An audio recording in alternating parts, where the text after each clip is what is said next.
Welcome to the best lands in the world of Kataria, where heroes try their best against the forces of evil, ranging from people to demons. Will they succeed, or will chance knock them down? Well, we will have to see as you all join in watching with the dragons to see if heroes are victorious or evil takes Kataria. Welcome to the world of Kataria.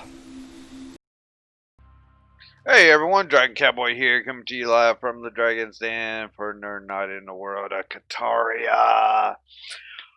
Coach should be here in a few minutes. He did let us know he was going to be here, so that'll be a good thing. A few announcements. This Thursday at 5 p.m. Central Time, TBC will be doing the Drizzlewood meta event. And it's Necromancer themed indeed. So, yeah, Necromancer, definitely bring it out. Saturday, the 17th, will be Strolling the Black. So, definitely come for that. It's definitely going to have a nice memorial service in the middle of the walk in one direction, and of course on the way back. The 29th is the cosplay fashion wars competition we'll be doing in the Grove, bottom level where the home instance is.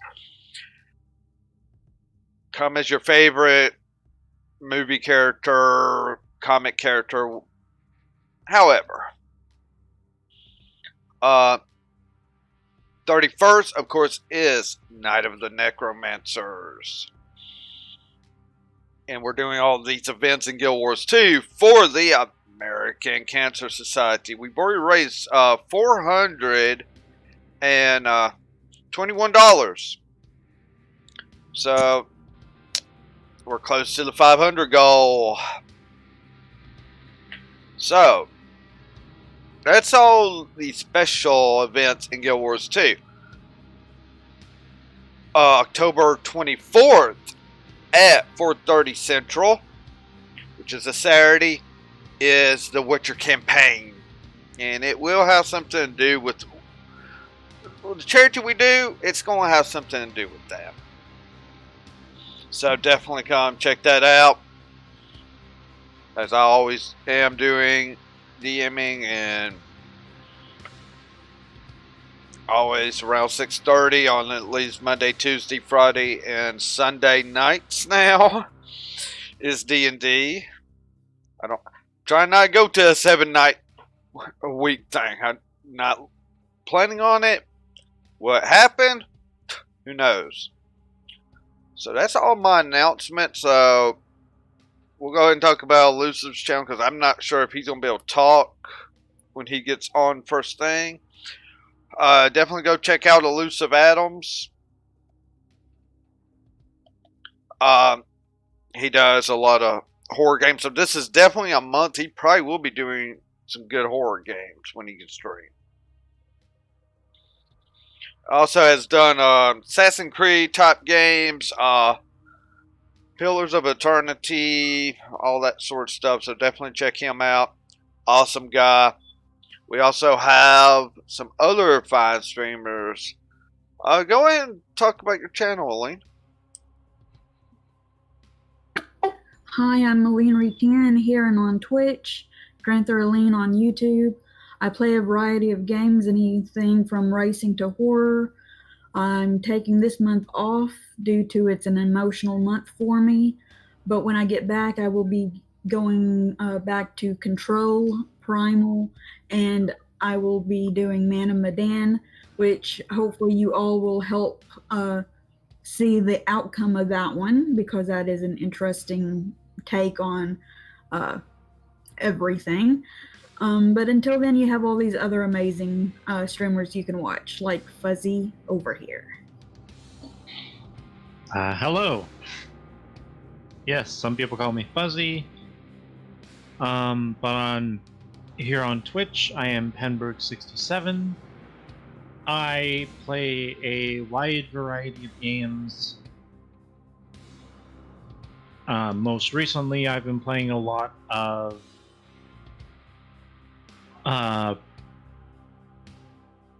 roguelikes and a couple other games. I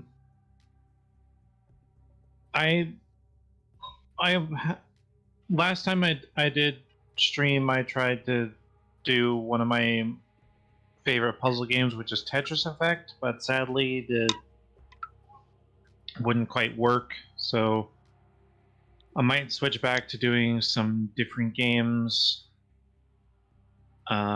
Which ones exactly, I'm not entirely sure. Maybe probably some more Hades, maybe some more Skull, I can possibly try to do Gunfire Reborn. I don't quite know yet. But I'll be sure to let people know. Meanwhile, you have all these other awesome streamers here in the channel, including Beacon37 over here. Go ahead. So, yeah. Level 4 gave some challenges. We're fine. With bombs and stuff. Level 5, I had to deal with Rappy Mole. When enemies decided to, like, leave me alone and give me breathing room, because you have to bomb them twice. I unintentionally figured out you gotta blow up one of the speakers to help the enemy spawn. Because I looked at my clip and I'm like, oh, that's what I did. Well, great. I just felt overwhelmed and I just eventually beat him. But we're done with Eli with the whole, ooh, you gotta kill everything with bombs thing. So that's good. I then went the pacifist route with Dove, and it was ridiculous because it was like we got all the way to 5, and I'm like, oh look, it's Sin, and we started talking about outside and how good the base was, and literally I was just talking to him, and I'm like, oh, I just beat the game. Oh, okay, cool. So that happened. And then I went to Tempo because, well, I just gave viewers choice of what I could do. You have 16 beats, and after those 16 beats, your character will die unless they it's like a pick up an item or something like that. It's weird on that part. But the main thing that I've noticed is if you kill an enemy, which the good news is you can one shot anything. So yay! The problem is, if they have shields or whatever, you have to hit them multiple times. So yeah, it's been a real interesting thing. So yeah. Hopefully next Tuesday I will have not talked to awesome streamers like Dragon and Fuzzy, Naleen, and then talk to Tin afterwards because I was like, oh yeah, I see your ending stream when I was about ready to put my head on my pillow. You want to help me with sound alerts? Which, by the way, we got those now. They're working. It's great. Yeah, they're working just fine. Still clearing. They ringing out of my ears on a few of them. I thought you'd love the Illuminati.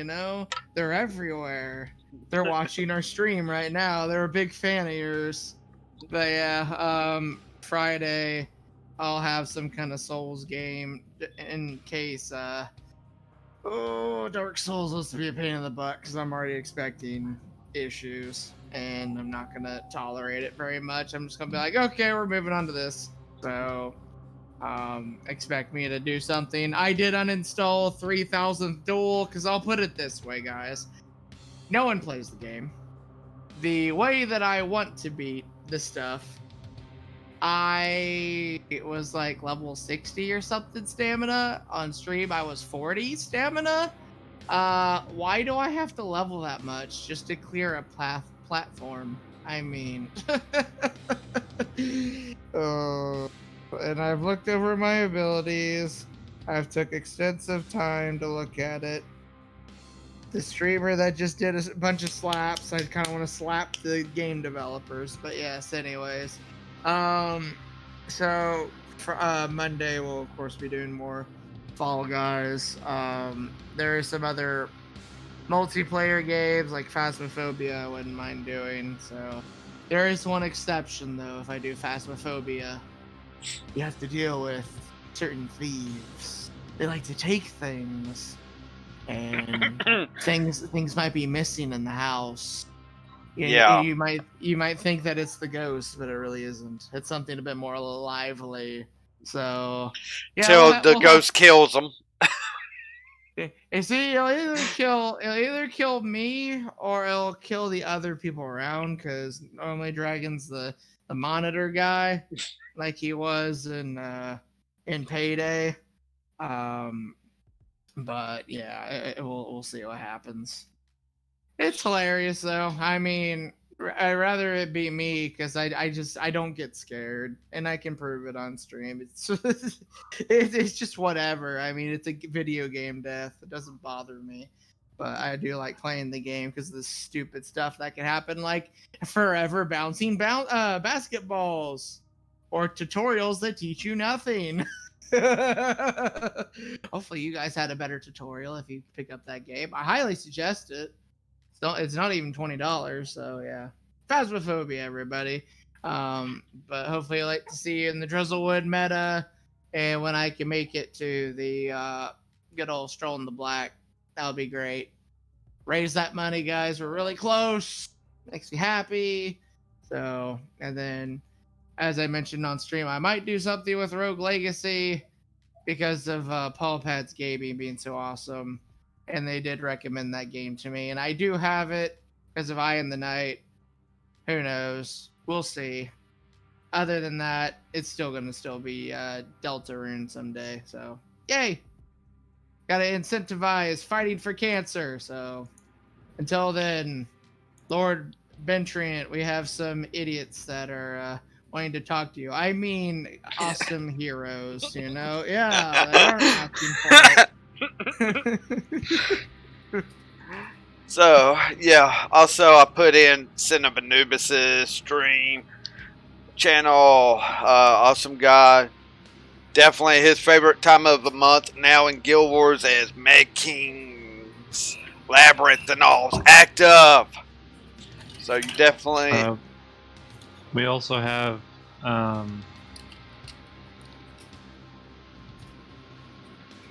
Elusive Adams here. Yes. Oh, yeah, I am here. Am I here? I don't know. Are you? Are you fully here? Probably not. Yeah. Go ahead and go. You don't need to go into anything with my stream. My stream's kind of on hiatus right now. I've been having a few problems offline that have made it kind of difficult. So, but I normally do like horror games, adventure games, and play games with my audience whenever I can. As stated, I'm kind of between things. And if anybody hearing the sound of my voice can do me a great big favor while I'm on hiatus, and go out there and frickin' support this fight against cancer. I mean, beat the crap out of it. I want you to roll all the 20s on this one. Indeed. And talking about great other people, great Diablo, the Scourge. One of the reasons why we got as many stuff to give away at Night of the Necromancers and at these events is because of him. I mean, every legendary a necromancer can use, that's kind of a big deal. Awesome to have him, and Eye in the Night already doing triple digit donation to the American Cancer Society as he's done others. Valuable person, awesome guy, awesome artist. Definitely go check him out. So, I think that's my announcements. So, I guess we need to talk about what happened 2 weeks ago, as last week just did not get to play.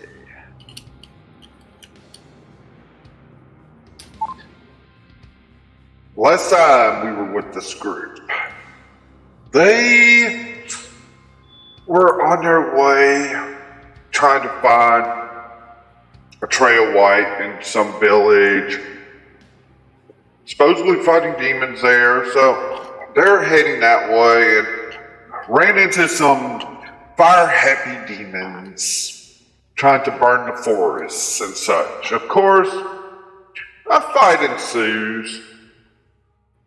Now, 4 of these demons, using more like elemental powers, just got out of dodge. So they started doing this and that, and a name was brought up called Benetrent. That good old Nebner decides to contact his patron to see if he could talk to Benetrent in person. Or that's how it came out to be. So figured I'd give it a shot. so now they have Benetrent there. So think of this demon token that's on the board, an icy blue color instead of the fiery red it is.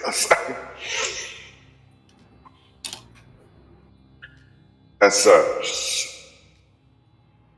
And of course, we can't forget about the Bahir that Kaizen and Namir talked into coming along with them.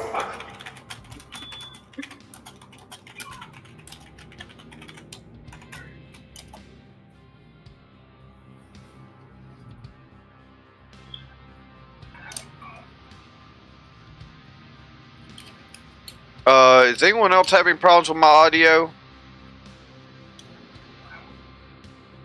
It was while you were using the voice changer, it was sporadically going in and out, and I was like, oh, that's not good. It had me wondering if you had some kind of like volume threshold issue.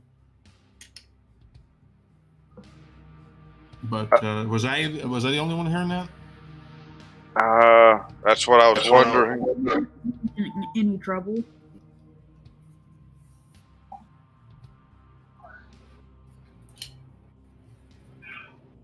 We'll keep an eye on that because I will be using it a little bit here tonight. The voice modulator, which is a voice mod pro. So yeah. So as you can see on the map, there's 4 elemental demons. This had come back on Benetrent's orders, and the group was going to talk with Ben.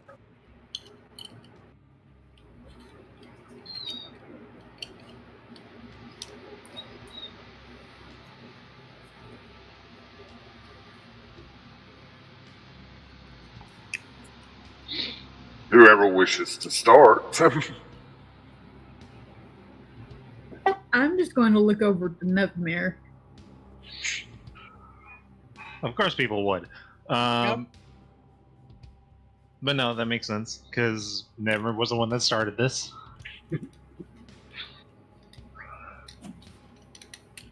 Got more tea than I got. Once the 4 demons land, he'll turn to them, Headache's still there, drinking. and in Infernal, he would say, "I'm sorry." Coming here without a teacup.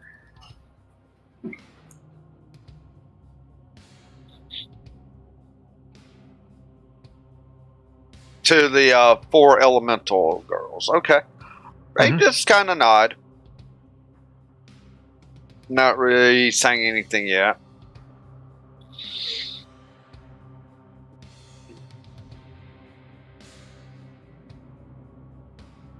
So, what else do you need to know other than what all you're dealing with on Balzra's side is? I want to dethrone them. of course, take his position. Now, what he's doing is just a waste of time, in my opinion.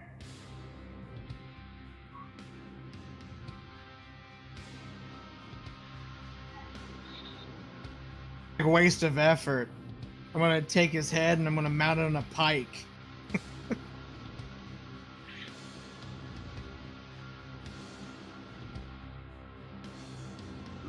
Yes, that is one way to do it. I've heard someone has said maybe using it as a weapon holder, so there's definitely a line for him. I can say that much.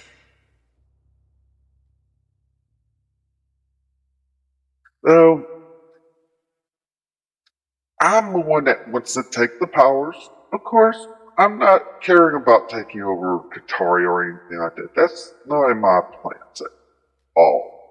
Though, there is another demon that, well, he likes to use all the elements. In fact, the four you see behind you, Kinku, is actually converts to my side from him. The name is Darakar.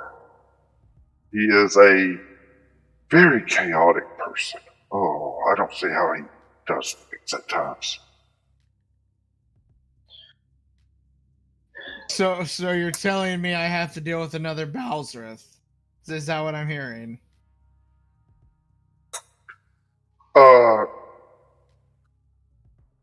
I would hate to say this, but I have to. Balzruf's not even as bad as he is. Oh! Well then. Okay, hold on. I gotta rehearse myself. Hold on. Humble yourself. You can do it. Put her there, Lord at Benetrate. Here, just shake. Just shake. Just shake. If you can do this, I'm willing to. I'm willing to. Just do it. You have to understand. I built on killing demons, so I mean, it's my nature. So. Benetrate does like a half smile, reaches out to shake your hand. Now, of course, his hand's a lot larger than yours, but as he is going to shake your hand, it's actually not. Other than it being maybe a little bit cold, it's firm as he holds it, but not to a point of breaking your hand.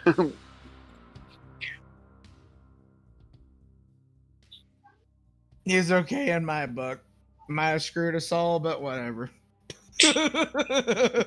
I've got 2 demon lords I need to kill, and this one's not on the list. So he clearly wants to help us. I'll take the help.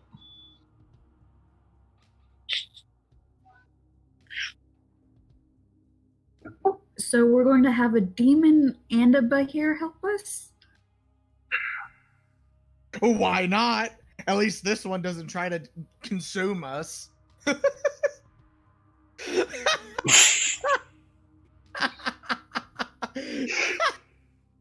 He's not. He's not eating us.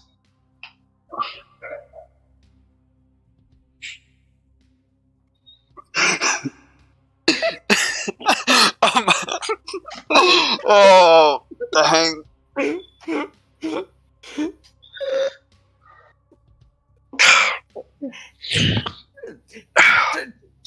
Just to put it like this, we were fighting that Bahir, and then they decided to tame it. So there you go. There's nothing against you.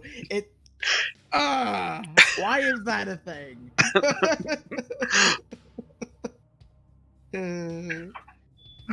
It's called strategy. It's called risky. Temporary allies are always nice. Kaizen almost was a snack. I find the Bahir friendly. Oh, what, did it lick you or something? That wasn't affectionate. That was food licking.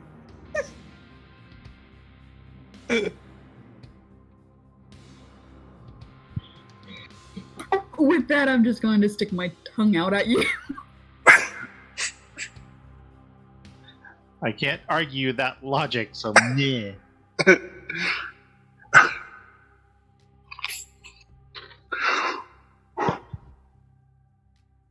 Well, I'm definitely helping, but there is something that's come to my attention. I've got to have some other people to do. If they need help, I'll be sure to come looking for you. I have a feeling I may definitely have to talk with you about what's going on, where some help could be needed as such. I'm kind of all over the place. Having to handle my own group, making sure they're doing the right things in the demon plane. You understand, I hope. Never nods.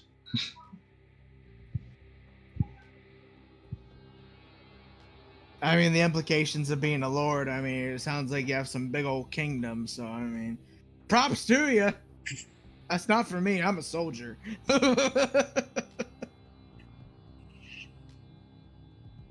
Yes, yes, that's what it comes down to. But I'll allow the four ladies here to tell you more about Darakar's army, as it may come to be of importance for you all as I go handle other things. Oh, and Penetrant, Yes. thank you for accepting my call. Not a problem, not a problem.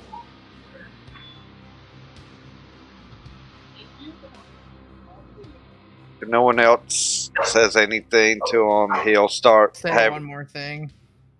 I was just mainly doing this new night of conversation because I had a feeling you might bring up that name. I'll just be like, I guess on a personal note, keep taking care of Kilgara. You'll find out anyways. This world's Kilgara. I'm kind of his boyfriend, so yeah. He's a special guy.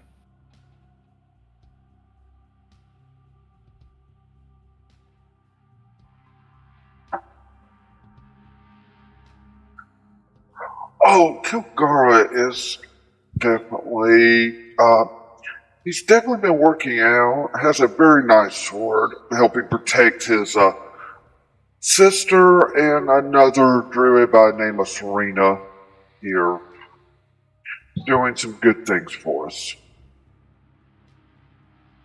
I could definitely vouch that all three of them are great, but looks like they've all proven themselves as well. They're part of our little fellowship of friends, as I like to call it. And as corny as it sounds, it is honestly really meaningful for all the stuff we've been able to accomplish together. So, Oh, of course, of course. Nothing else. I do hope you have good journeys and plenty of Balsrap and Darakar's demons heads on pikes. heck yeah! As he kind of does a bow, the icy mist starts up around him, and just basically he disappears out of sight in front of you.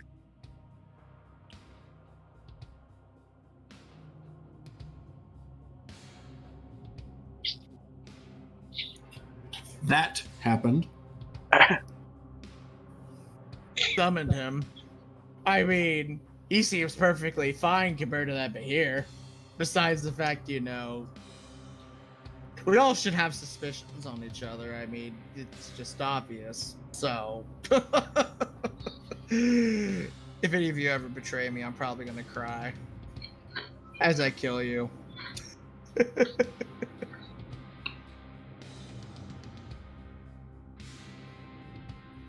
I won't.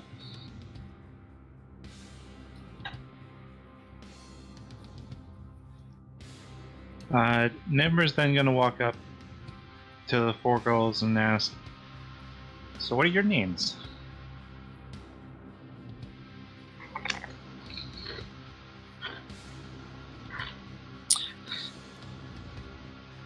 Actually, the one you walk up to that had like been making some plants grow out of the ground. I'm Farina. Farina, actually, and it's like fern, and but not fully spelled out fern. Farina.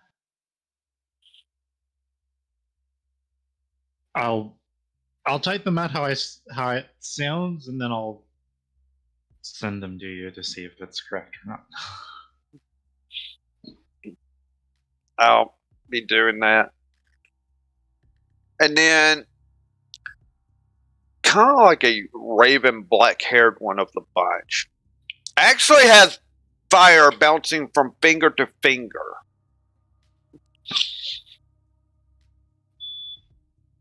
Huh.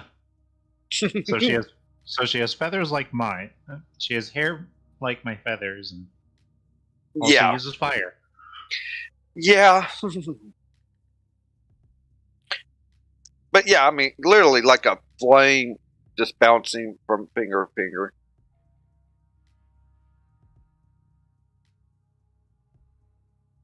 Oh, they call me Burnt.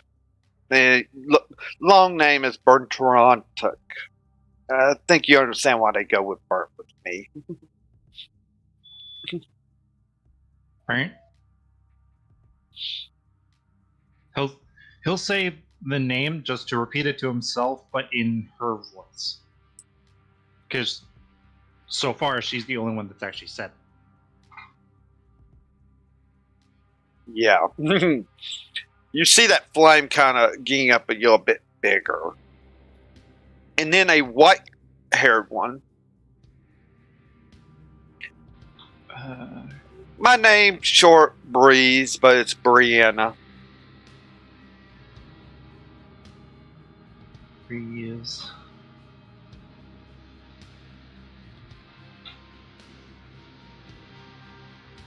And then the blonde actually has like a orb of water just kind of like trailing around her. I'm Aquina.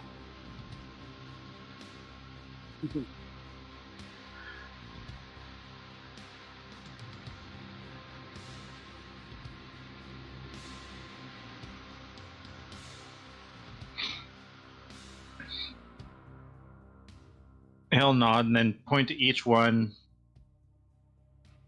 saying their names in their voice to get it correctly. Yeah, and every time you're using the Ravenhead Burnt's voice, those flames are going up a little bigger and bigger. You just see this, like, you better quit mimicking me type look on her face. He will look at her and then just give like this apologetic look, saying, "I can only mimic. I'm a Kinku. I'm Nevmer."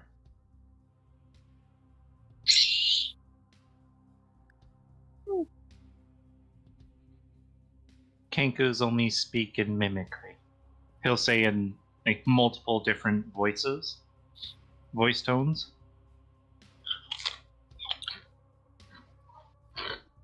Breeze is like, oh yeah, well, Burnt is always, let's just say, you know how fire can be very the symbol of anger? She definitely carries that quite a lot. He'll nod. It's like, yeah, I know. I use fire.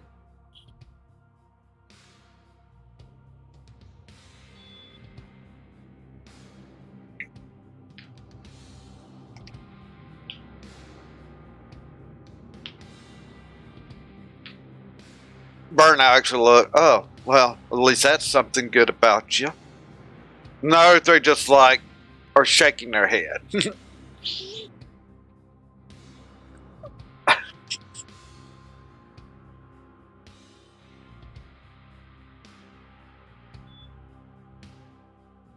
So,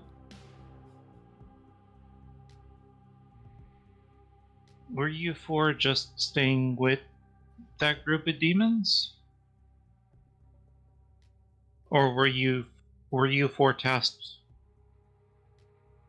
by the person you were spying on to do something specific?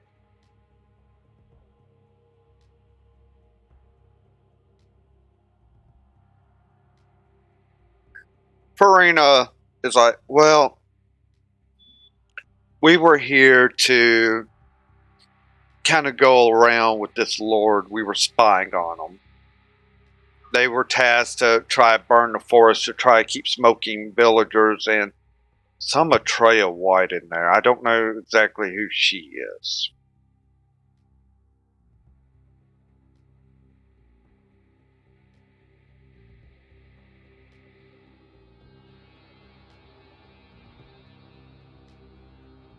There.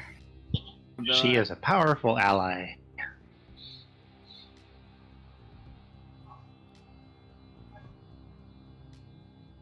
What's up? I'll go over there and I'll be like, well,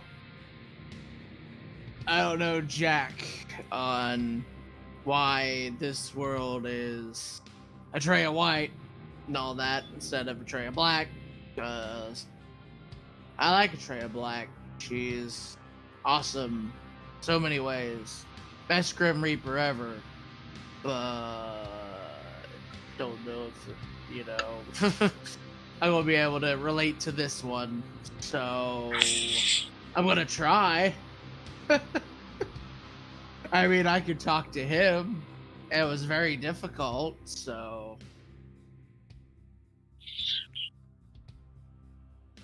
Yeah, Ben kind of pulled us from Derakar's group of demons, per se, though. And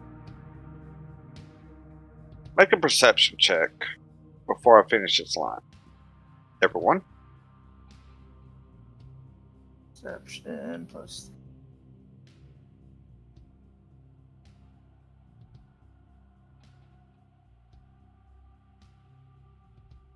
Rip.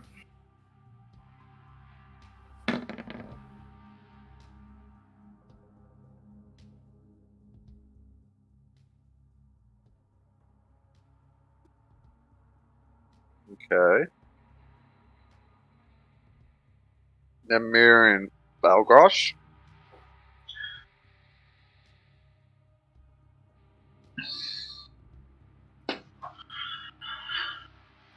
Sorry, perception? Yes. Okay.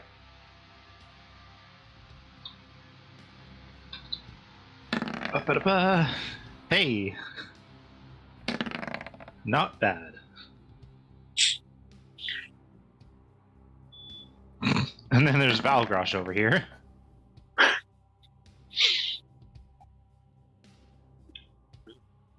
Yeah.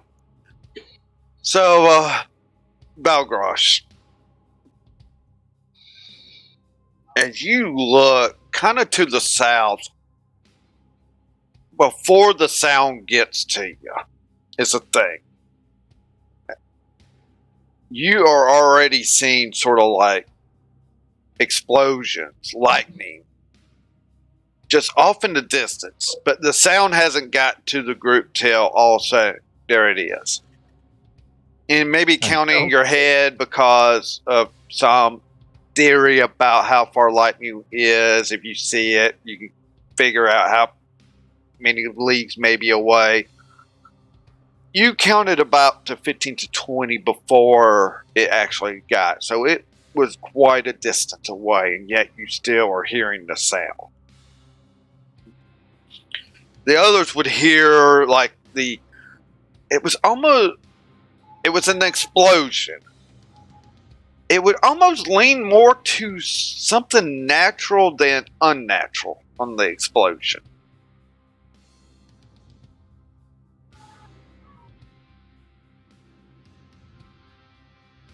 as you would all turn, including Mocha Tilts, turning to see like this devastation that's starting to happen way south.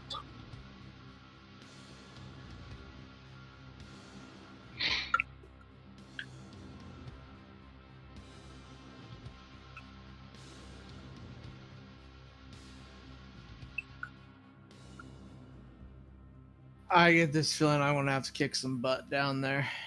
I mean, sounds horrible and magical. Shall we go investigate it? When he mentions magical, would I be able? Do we know if it's? Well, I'm gonna look down that direction and point it out to everyone who didn't immediately see it, including our new allies. I see fire and lightning flashing from down there. Looks like it's started again.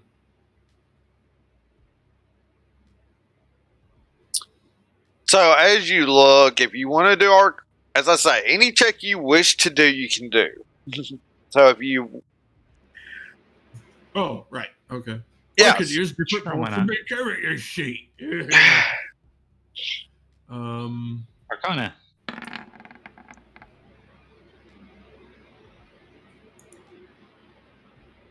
okay. This isn't magical abilities, even though it's still some sort of ability, but it's not magical. You're not getting the sense of any sort of magic. And even Is it similar to like a Behir's lightning?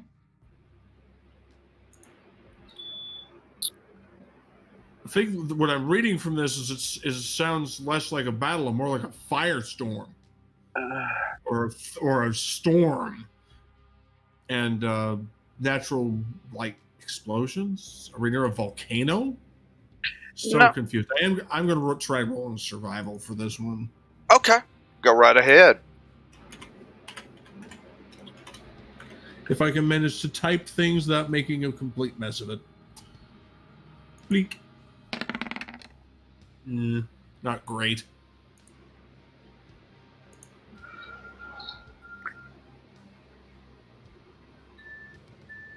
For you, Valgrosh, it's definitely not magical as you would believe, but yet it's not just like a volcano erupting or lightning from the sky, because other than the smoke wave that has been happening from the burning trees, there's no clouds even going down that way. That's strange. I mean, could it be heat lightning?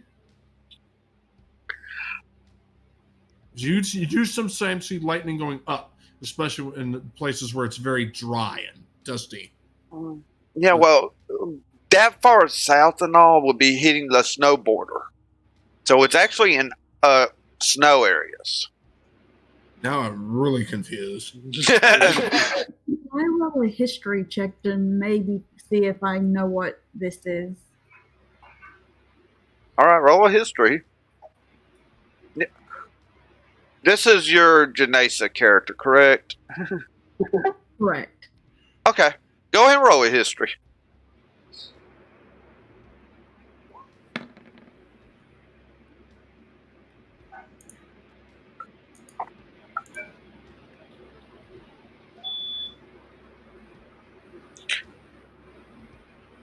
Your water Janesa, correct? I am a water Janesa. Okay.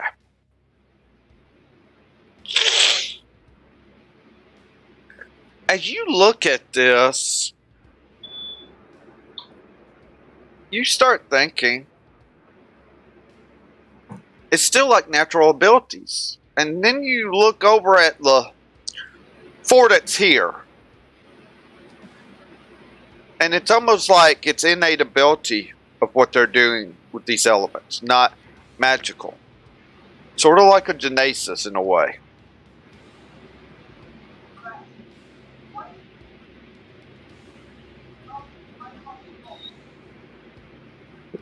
I would let the others know.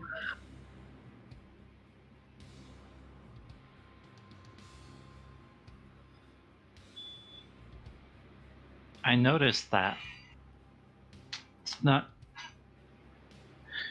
It's not natural lightning, but it's not magical either.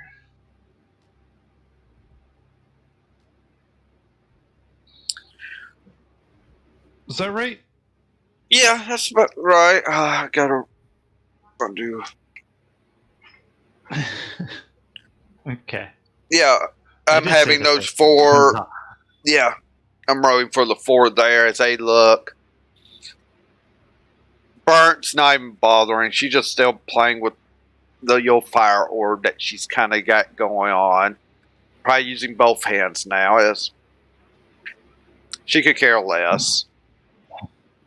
It got bigger. Yeah. A German girlfriend. The other 3 actually looks and it's like, yep. Darakar's forces moving north, probably.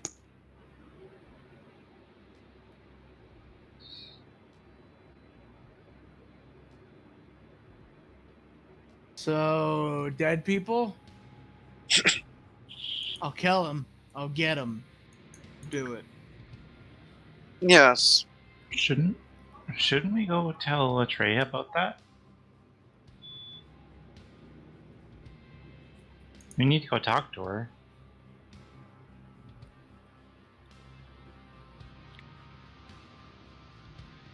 I mean, if you want, we can go. That's fine. I mean, I have lots of anticipation because I hear 2 demon lords. You can't blame me.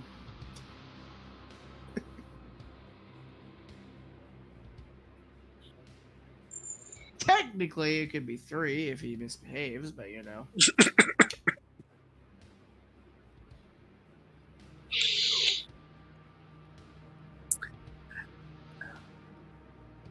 The one that actually has like the water orb, that if y'all really look at the water one, it's almost like what you may have seen Kaizen do a few times with water, just having fun, kind of like molding it around her. And she says, well, to get to Atreya, you're going through more demon army in a village. You could kind of wait, let that group that's coming up to fight Balthras demons, let them thin themselves out and then clean up the leftovers. Or you can go face them head on.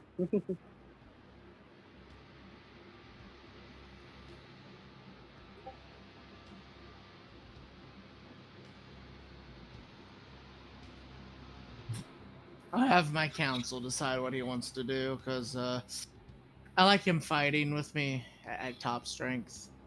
Oh, council, that be council head. Is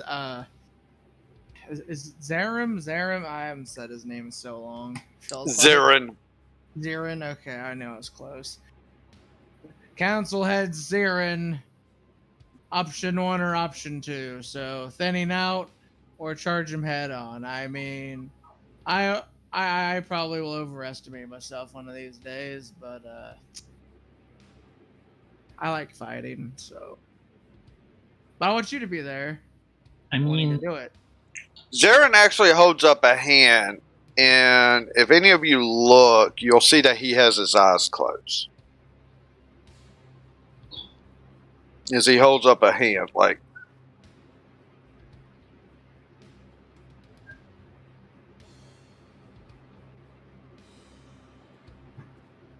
I'm just gonna stare at him. Big old Minotaur stare.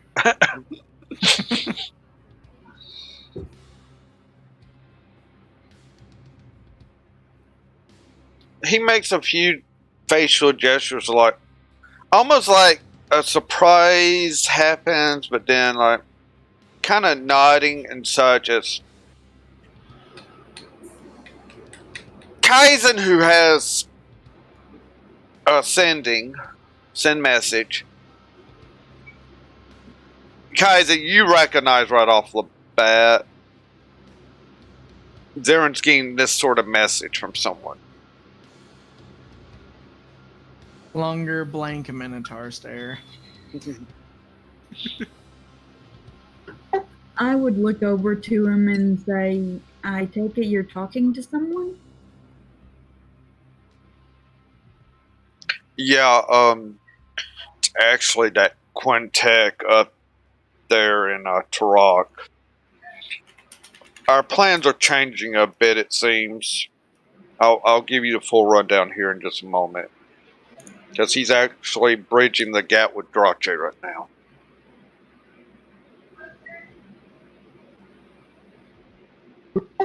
With that, I just give him a nod.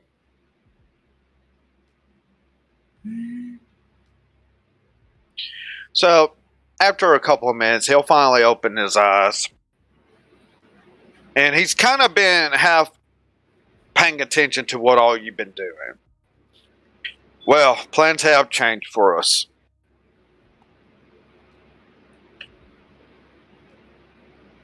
Right now, we're kind of got one of two things to do. We can stay on course to Atreus, it sounds like, which we still need to talk to Atreus at least. We're still to try get information, but we got a lot longer time. As Drache wants us staying here to help fighting the demons and all in hot spots. Right. 100 hotspots. Tis the nature of a war. With demons, it is usually more literal. Yes. He'll look over at the 4 elementals, girls. Are you going back to where your lord is at? And they're like, sadly, we must. We almost had our cover blown, so we're going to have to figure out how we're going to explain how we got out of there now.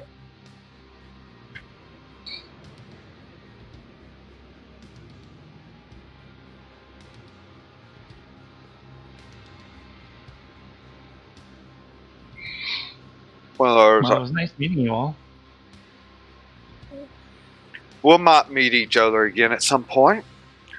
The water one, just like, if you're going up against any of Dereker's group, if you plan on trying to counter them,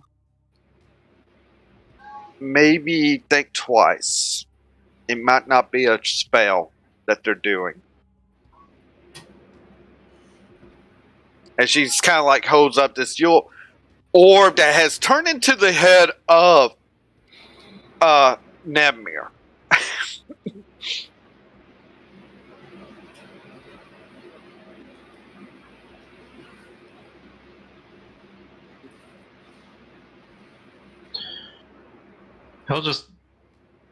He'll nod at that and then kind of just smile. It's like, hey, that looks like me.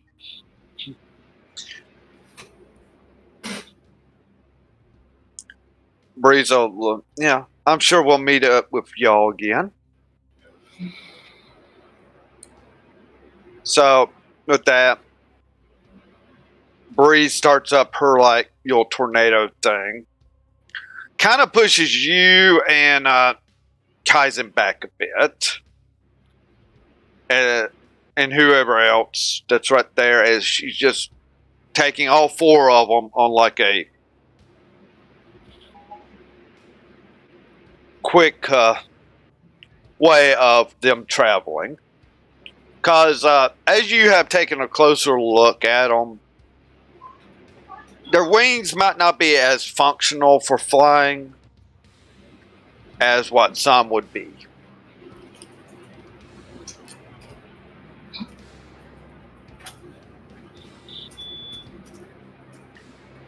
And you'll notice Zaren's just watching as they're flying off. want to make sure there's some clearance here. And when they're finally off the board, and I'm not wanting to lose these 4, these are actually ones I have not gotten. So Not saved yet. not saved in a way. I'm trying to figure out how I'm going to save them.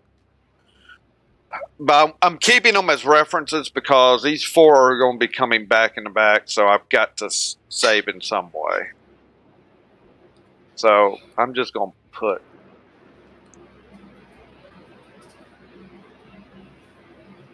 them up there as... Yeah. So, as they've kind of gone off finally far enough, good. Now that I can speak freely without any live demons around. I know how it feels.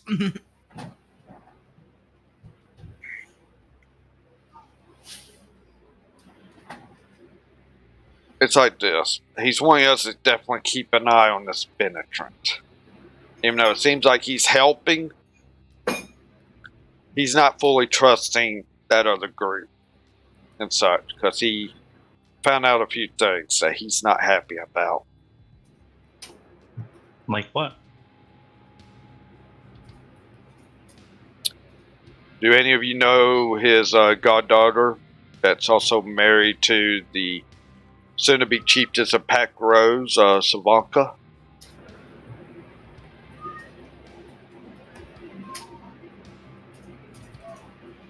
The only person that might know would be Mukatil when he went to the meeting.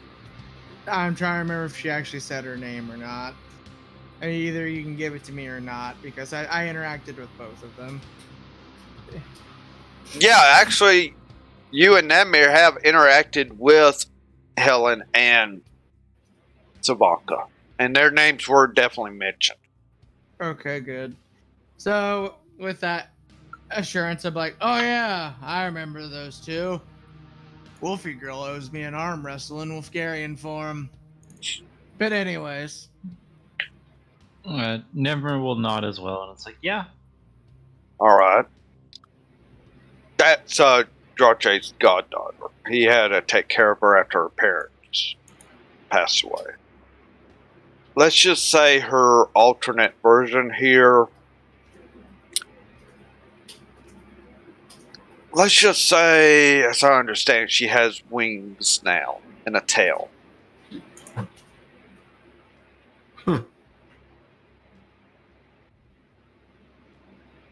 Well, is she That's still new. herself?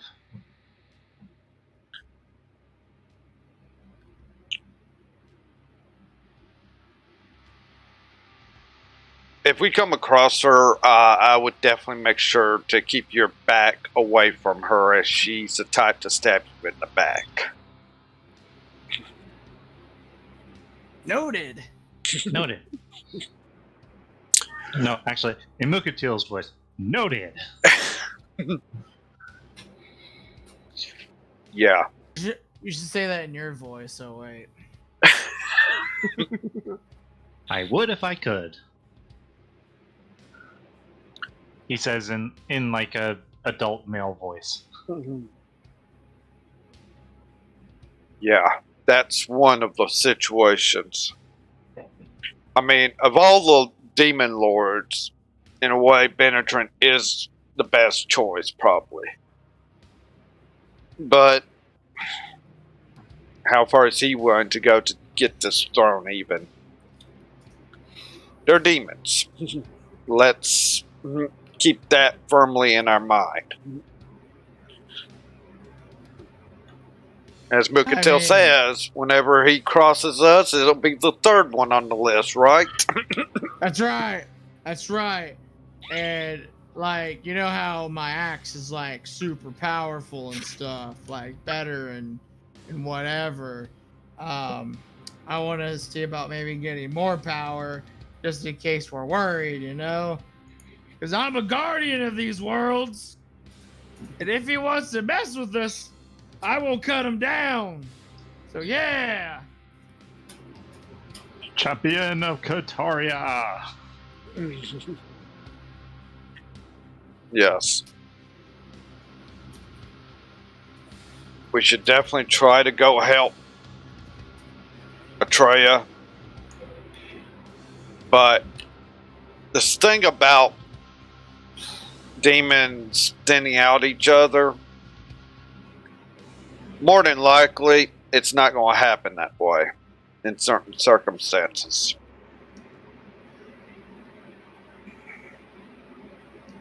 Okay, let's go. That's all I need to hear. I want to kill stuff. Let's do it. All right, well, if you're going to try ahead, here's what I was thinking. If y'all wanted to go ahead towards what's coming up from the south and maybe dig in at some point, I'll try to catch up. I'm going to see how this Atreya's faring in the village. As I'm able to move very quickly when needed. I wish the best of luck to you. And I'll miss you because of freaking giant monster charmers. Sorry, I caught something. Man, just stick close to Valgrosh. I think Valgrosh is even wondering about that. Yeah, Balgrosh do not convert. No. No. Stay true to Athena.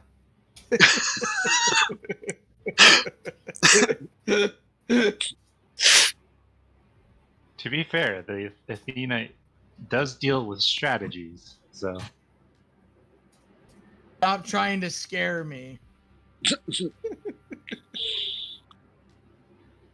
that was out of character. Yes. So, if nothing else, you'll see kind of like a click with the boots that Zarin wears, and then he's moving twice his speed easily. Oh my god. Hey, you want to see me run really fast? You want to see me do it again? Get him a Flash costume. It's not quite that fast yet. One day. Keyword there. There is an item that I believe quadruples movement speed. Oh my god. Talk about covering a battlefield. And with how many times a monk can attack in a turn?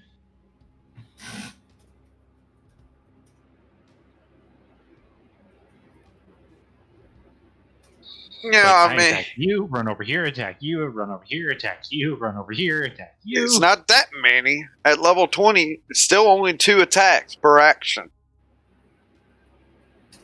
But the difference is if he hits, spending key points for stuff to make more attacks.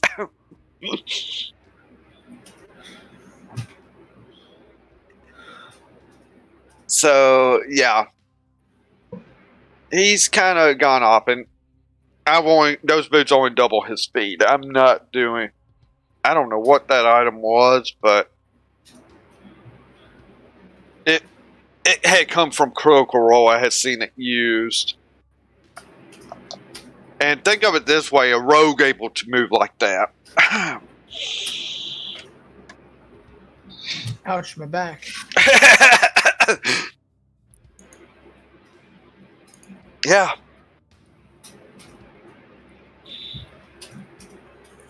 So, sounds like he's told you all that maybe to cut off those other demons. That's using elemental powers. We go.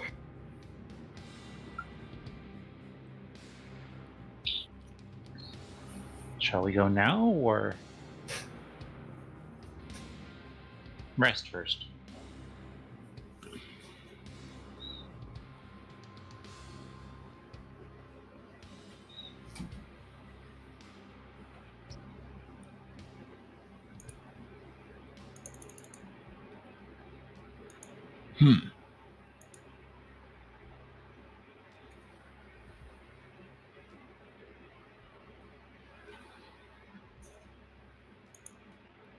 That is the question to have answered.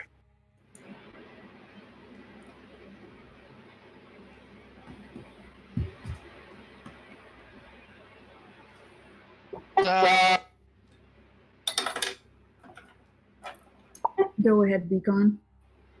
So I'm completely fine on hit points and stuff. So I could easily go another round.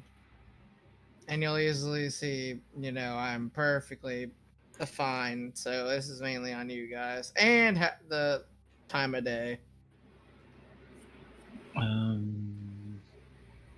This is getting on into afternoon. I mean, you can definitely move a few hours heading that way. Maybe heading to a point to maybe dig in. Depending on this is the time to decide, do you want to just rush them head on? I think digging in would probably be the best action. My perspective is that I am almost out of healing abilities, and I took a bit of a beating. I have a few very basic abilities left that I can use, but I can't do very much for now. Oh, so my battery needs recharging. Okay, I will go recharge my battery.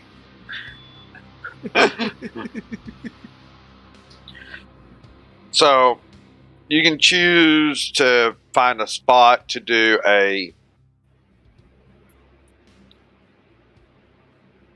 maybe an ambush, and also res, because more than likely they're not going to show up till almost morning wherever you choose to go, then, as you're wanting to do like a digging defense, it sounds. I know it isn't our long suit, but it would do for us to seek concealment and actually, see concealment and see if we can get some intelligence, because aside from explosions going off, we really don't know what's going on. And as much as I would like for us to walk the path of Ares and simply charge in with screams and spears directly into unknown territory where demons are concerned, I heard spears. I would receive a rather sound bop about my helmet once an hour, most likely, until I returned to the path of wisdom.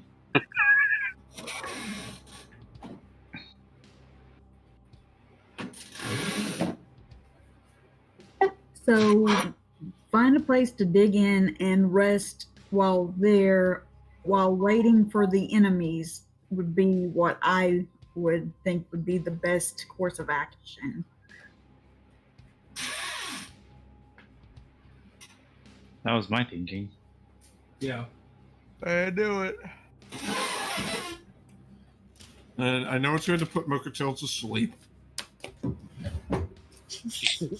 Sure, yeah, let's go with that, yeah. So you're definitely going to look for a spot.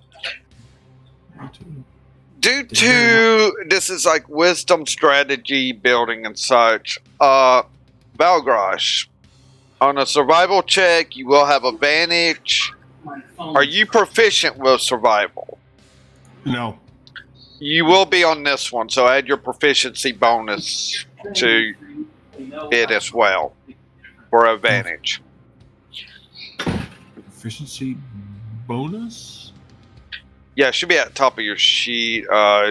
Should be a I plus. see it. Yeah, okay. Yeah, it's +4. Yeah, so whatever. So As it is a +3, it would be a +7. This is one of the few times you get proficiency with it.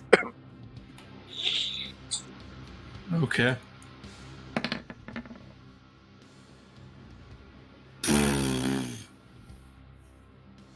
$15. Yeah, 15. Okay. Advantage meant I got twice the crap. Well, yeah. So, as you all start moving up, of course, Nedmir calling back his nightmare to ride. Mokatel getting Shadow and his horse. And Kaizen, here's the thing. You had used up a lot of water you had for your mount. But luckily for those 4 that came back, you'll see a nice big pool of water as when it was playing with the water and all, it just had a bunch of water there. So I can have my water mount again. even more, there's definitely even more water here. So you definitely have a grander mount. You could even try to shape the other water with it to keep along, having some extra water with you. Then I would shape it into the form of a bahir.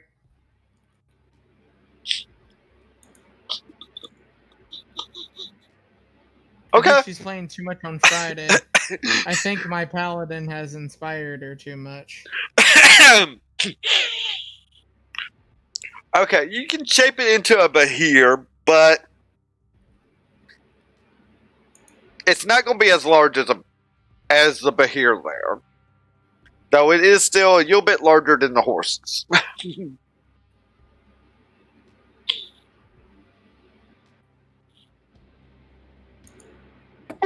So I would definitely be smiling at the fact that I get to ride a bahir anyway.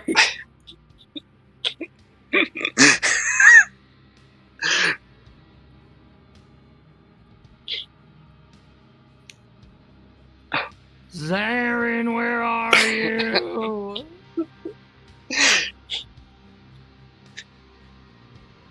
Long gone from this situation. I see why you left now. Yeah, because if he would have been there, he would probably just like, really?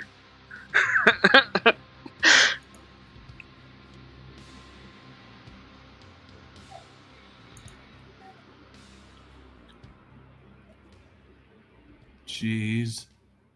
So, Okay. for you, Valgros, as you all are moving out, that role is to find the best defensive placement that you think would be for a good rest as well. Hey, Sammy Jeebus. Welcome to the channel. So, you'll definitely find a spot. Is it the best spot? Probably not, but it's not the worst. It's actually a good average spot for an ambush.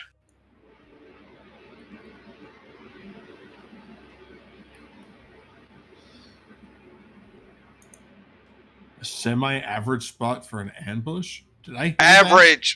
Average spot for an ambush. Tactics to use properly. It's not really on a road because there's really no roads going that way south at all. They're coming straight through woods. And you kind of found kind of closer to where the snow border is. A good defensible spot. It's kind of up. It's got kind of a hill to it. So you can kind of pick like when they, and it's definitely going to be in their path to come. So you kind of have that. Of course, you have actually on this one. everyone can roll a perception to see about how far to about how long it could be before they get to y'all.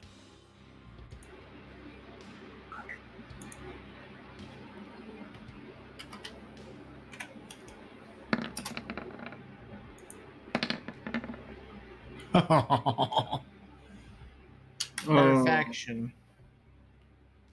Yep. I'm too busy worrying about where my horse is again. I see. Yeah, Mukatil knows all. And all right, we just had 2 crit 1s in a row and 2 crit 20s. What's going on here? I think roll 20 has been Don't question it. drinking Orange Jesus's Kool-Aid again. I'm just having a blast knowing that I'm riding a Bahir. You'll be consumed. Yeah. So, yeah, Malgrad, you're more or less probably concerned about the camp, wondering what defenses you could get in place here with resting as well for a defensive battle is what you're kind of taking up here. So that's probably why you don't know. Mukatil and Nemir, both of you really... I'm trying to figure... Mukatil, I can probably figure out something as to how he's probably able to tell exactly how long it's going to be. I'm just trying to figure out how Nemir would. Exactly. Just maybe Mukatil teaching Nemir that at one point, as you two have been together for...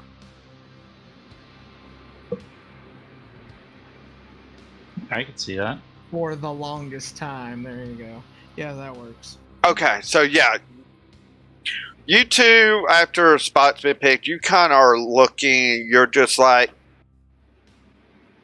You definitely have sight of like how far away. You're not got sight of them per se, but you're seeing, still the battling of what, like maybe they're already fighting something, and you're actually doing some of the countdown and all, and you're placing it that it's probably mid-morning, as to when they'll get there. So definitely got roughly at this point in time, as the sun is still, it's to the setting point. You figure you've got a good 16 hours before they'll get to you.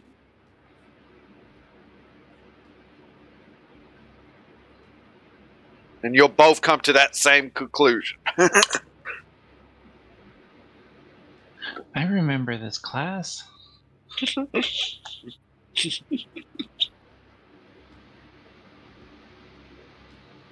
Never will look to Mukatil and says, I remember you teaching about this and said we shouldn't. The next thing you taught me was how to make spots more defensible, right? Should we do that here? Oh, bring all the defense, alright. And then they'll be so distracted by that. And I bring them the offense! So yeah, that works. Also 16 hours, and then I chop their heads off.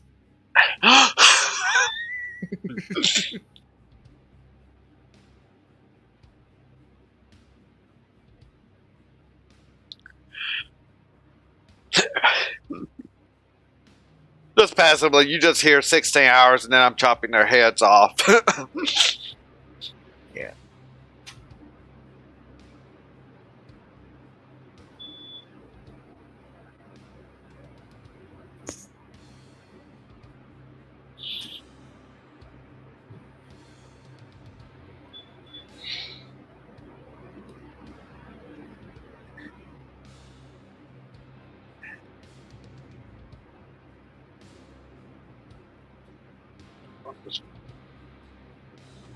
Duties to the side. So basically, you're looking at a point. Do we really have a good point right here? Or You know what? We'll use S bank as a for the sake of it, because you're going to tell me how you're going to set up defenses, and I'm going to help by putting them on here for you. Firewalls. So basically, what it's coming down to is consider the road here like the hill up, per se. It's like a hill downward.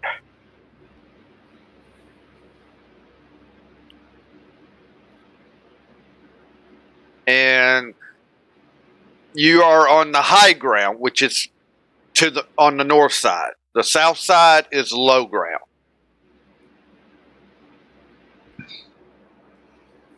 There's still a bunch of the. Is there a bunch of like these logs? There are a bunch of Around? logs around. Yeah. I mean, some down logs, that sort of thing. It's definitely going to be around. So, yeah. So, yeah, you Setting definitely up got. some wood spikes. Yes, lots of spikes. All right. Well, y'all should be able to move your tokens around. So, kind of move them to where you would want to be on this. Well, would they be coming from like this direction or this direction? They'll be Straight coming from on? the south. And kind of coming from the straight south to So where that you way. would be.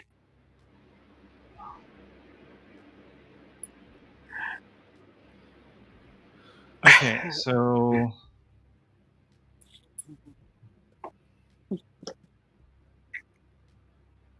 so is this where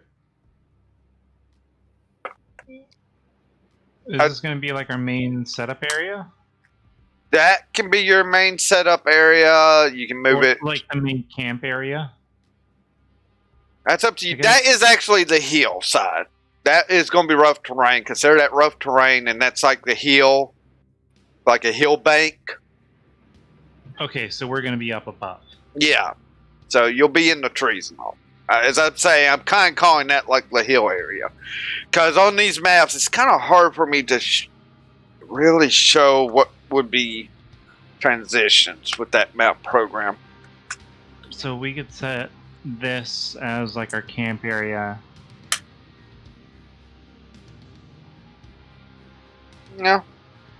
And then have this area here as our like defensive line, so that we're up on the high ground. Yeah, that's what yeah. So this is your planning strategy. For 16 hours, you'll all be able to get a long rest in here, and yet still be working on defenses.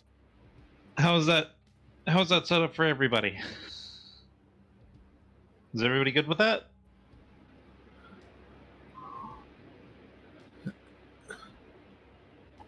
It sounds good to me.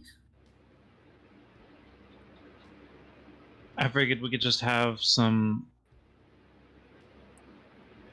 wood spikes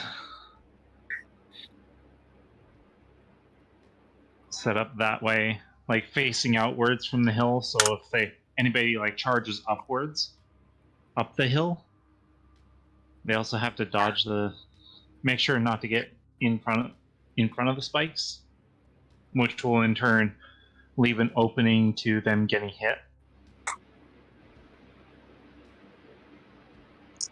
All right. So Through like. So these would be like, we set up a barrier, but we leave like parts of the logs out so that casters and people with long range abilities can shoot through them. all right. So I'm hearing on defenses.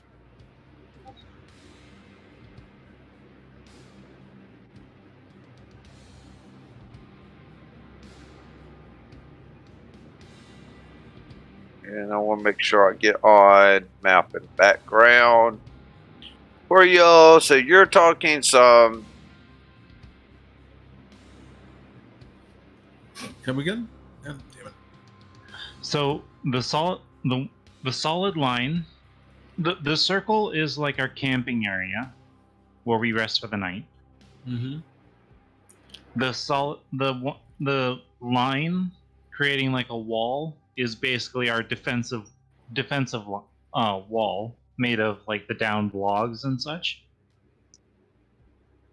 The spikes are just like wood spikes planted facing outwards on the hill because the road is a hill bank. So we're on the high ground versus them on the low ground. Okay. Sounds pretty sensible to me. The wrinkle is how soon coming up the road until they see the spikes. Are they super visible? I mean, they're basically logs Okay. whittled down into points. And the slats that I did, like the two lines facing down, are basically peak holes for casters, and that's a good thing to do since we do have those. So you already see that I'm putting like what you're trying to use like a defensive wall for you. Is that looking about right? Yep. pretty much. So One thing that will make my brain itch about this situation is, and this is in character, and she will look at this place. Let's see, will that ping? Yeah. And this place, and go, I don't expect anybody to come flying over through these corners, but I want to watch them in case they decide to get sneaky.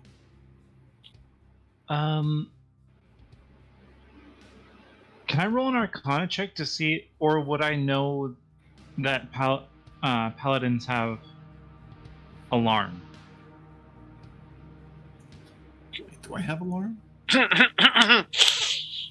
Paladins don't actually have alarm. No, I They don't think don't? they do. No. Why Amethyst? I know why you're thinking alarm with the paladin because of Amethyst. That's actually her dwarven trait. Oh. It's a good idea, but I'm a proto paladin more than anything else. And following the deity that Valgrush follows means understanding that the contents of your helmet are more than just a kill shot. Yes. Well, okay. Would I know of the alarm spell? Do Arcana check. Okay. Yeah, I was thinking.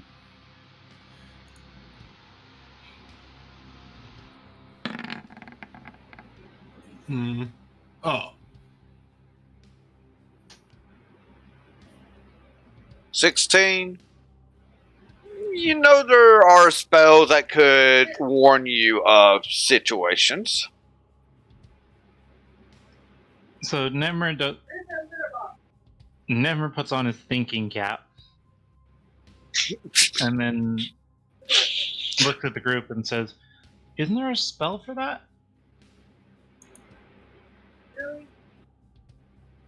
I mean, I can roll to see if Valgrosh would know that, but she's even less likely than Nevbear to know that one.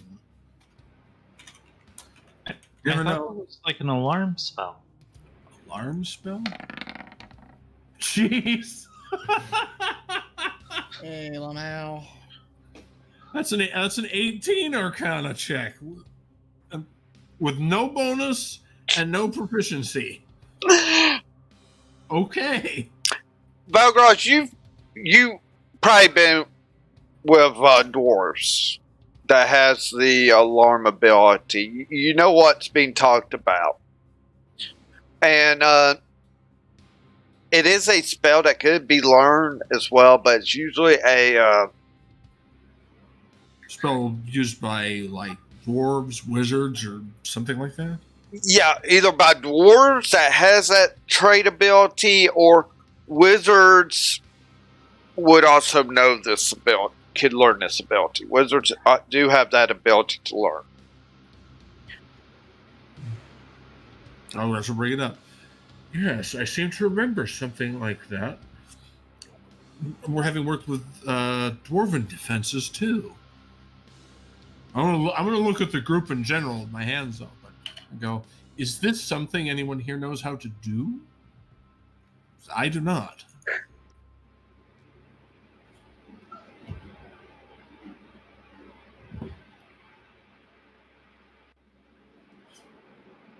I mean, I doubt that Mukatil would be able to do this.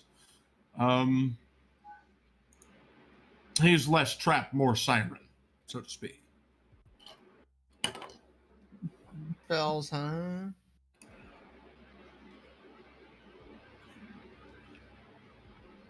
So on the spikes, I'm putting just these metal traps. That's going to represent like your spikes and the areas they're going to be at. I'll leave the diagram up until. Yeah, I'm just doing that real quick for you. So you're going to do like spikes right below your defensive wall. You'll be able to see over this wall. So yeah.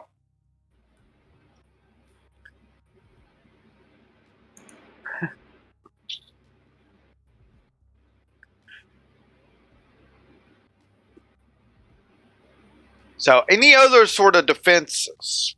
Because I'm figuring to 8 hours for a good long rest. You're still going to have like 8 hours of prepared time before and after. Throughout the night, whoever's on watch can still be setting up defenses while they're keeping watch type deal.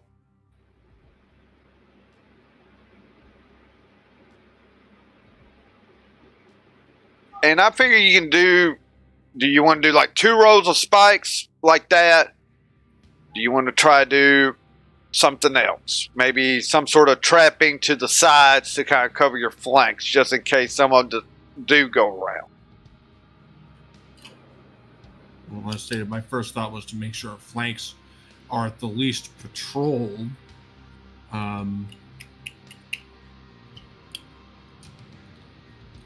We could always have the Bahir watch our flank.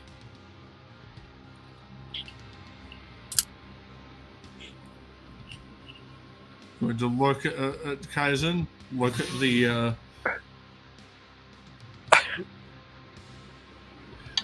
Well, if we hear loud chomping and sloppy meat eating noises, then we would presume that the trap had been tripped, I guess.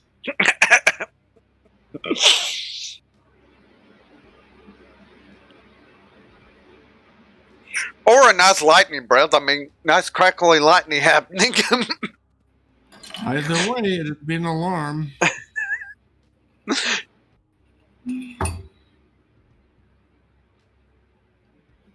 That is, once you could get those noises out of your mind.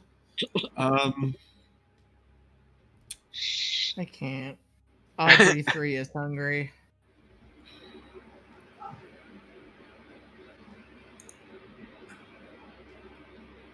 So you got a row of spikes. Anything else on this line that you want to do? I mean, you could.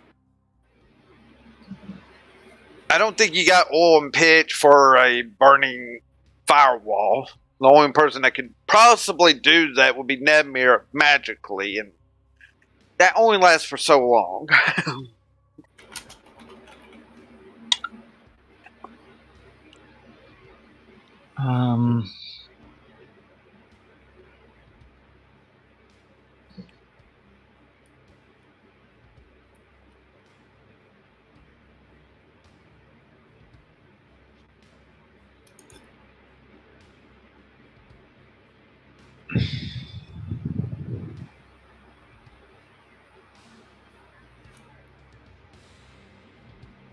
I go over to the Bahir.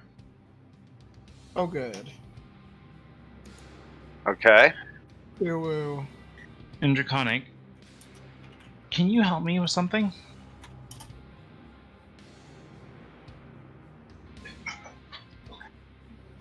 What do you need help with?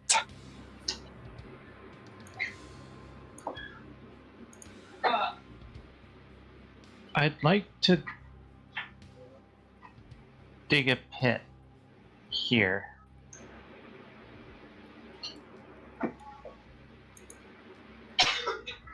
With spikes.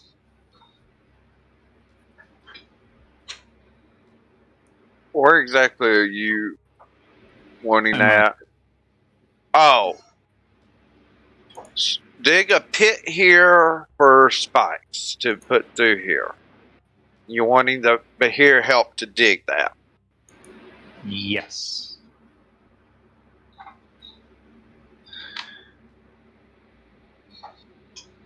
Considering he has a lot more arms than I do.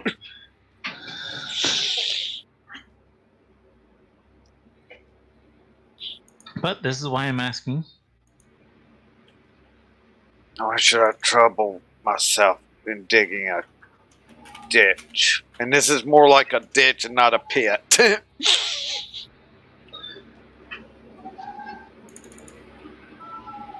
I was just hoping you'd be able to help.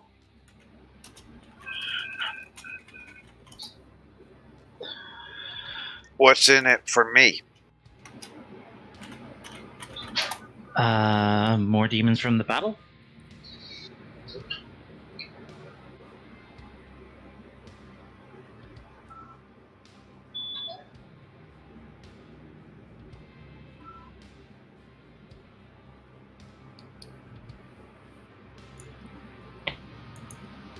Make a persuasion check. I don't have anything on me. That's the thing that he would want.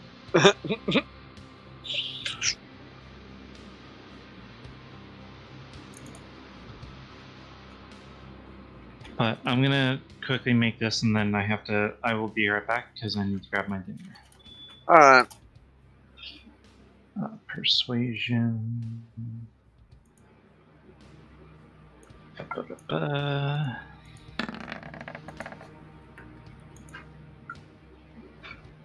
19 worse. I'll be right back.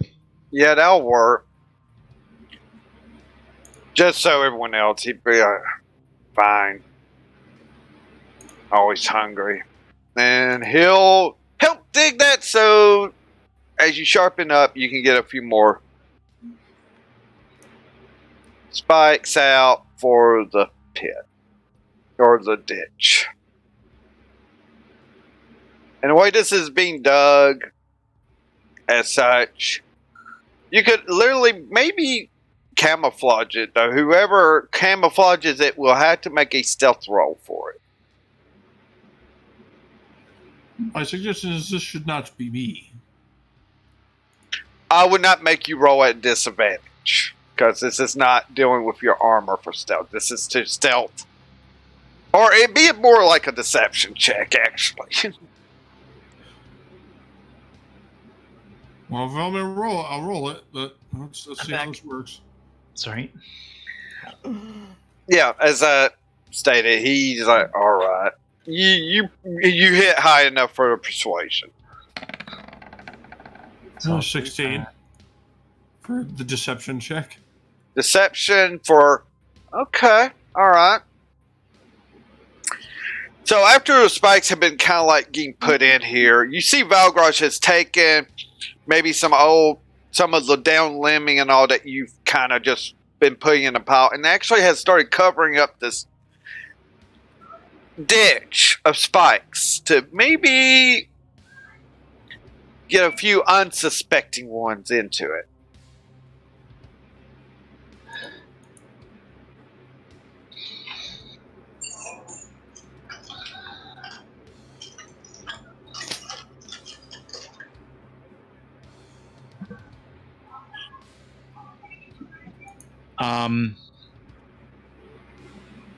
Never will go after. He does also help the Bahir, just not as well. And after that, and setting up the spikes, he does help. He does help Valgrosh with that. Okay. Never is a hard worker with this.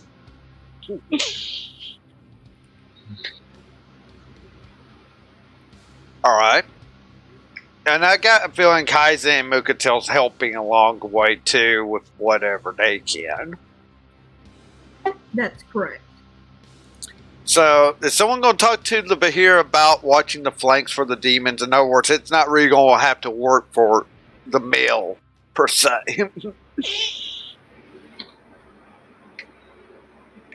Or are you going to do something for your flanks? It's not going to be a whole lot until you really got this front beefed up.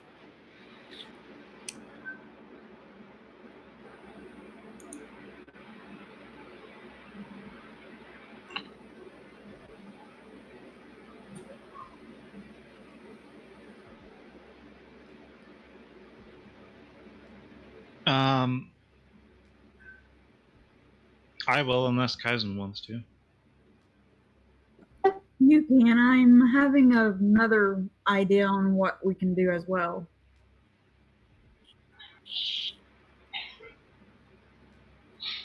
All right.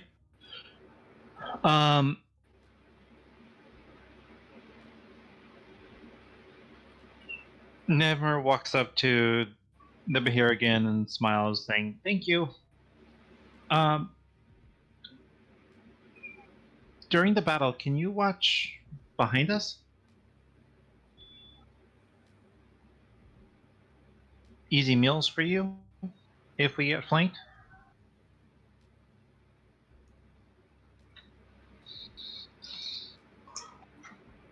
Okay. That's fine by me. If I don't have to work on killing my food, I've got no problems about that.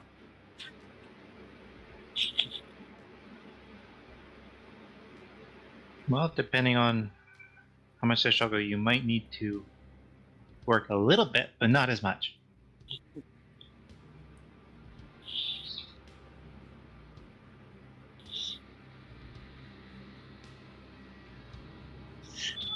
It's just kind of halfway nods. Basically, the Bahir will be watching the backside and sides of y'all. So you place the Bahir where you want it. Or should be able to.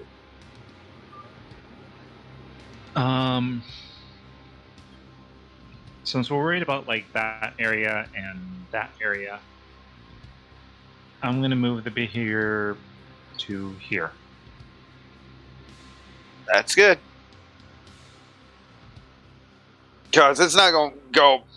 If they try to come all the way around behind you, you're going to know. Y'all will know it because that's just.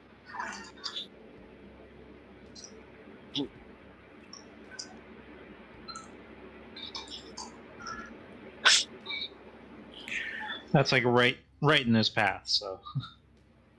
Mm-hmm.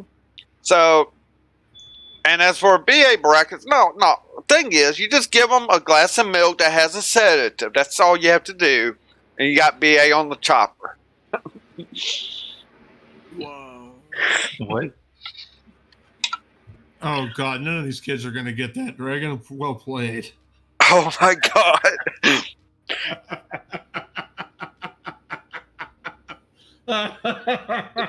We're showing our age, aren't we, Lucifer? Hold on, let me go ask somebody that's your age.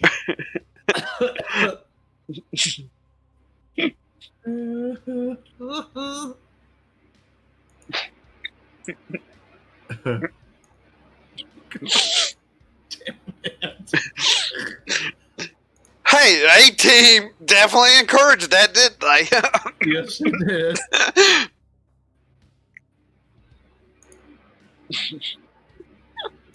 So I will be having my mic muted because I am eating some dinner. That's fine. So we about got you all set up. So you just have to decide where you're all going to be at. And when we come back from break, we'll probably be Because I'm kind of just giving you the passive perceptions as you're setting all this up, and you know Okay. they're getting closer and closer. So as you've been setting this battle up, per se.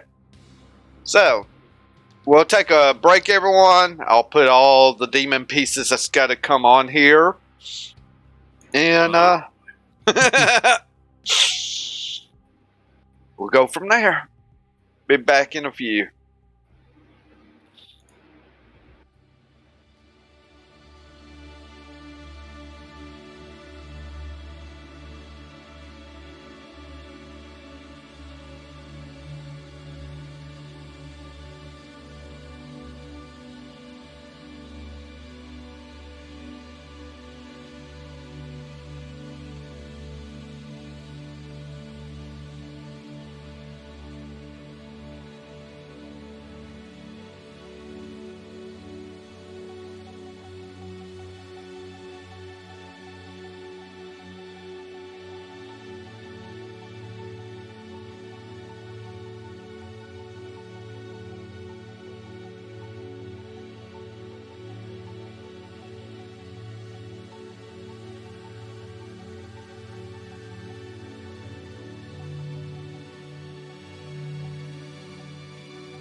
right, everyone, we're coming back live for this fun little thing. Thing. Oh, yeah. So, as the group has spent all their time and such,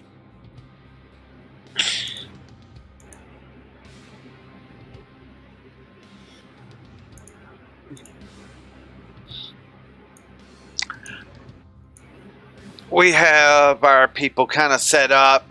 The one thing is, it's like Slime Blob right here.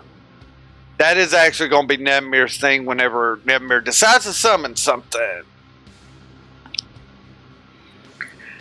Now, are you all going to kind of hide in your place till they start coming up?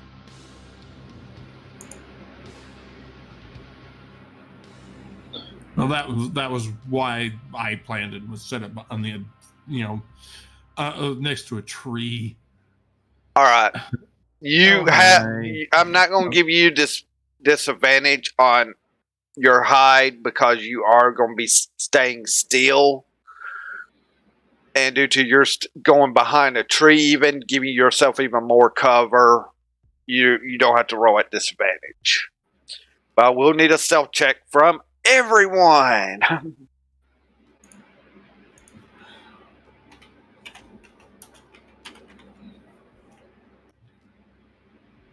And now?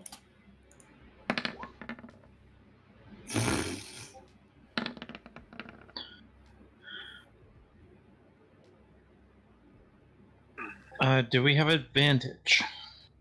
Because they don't know we're here.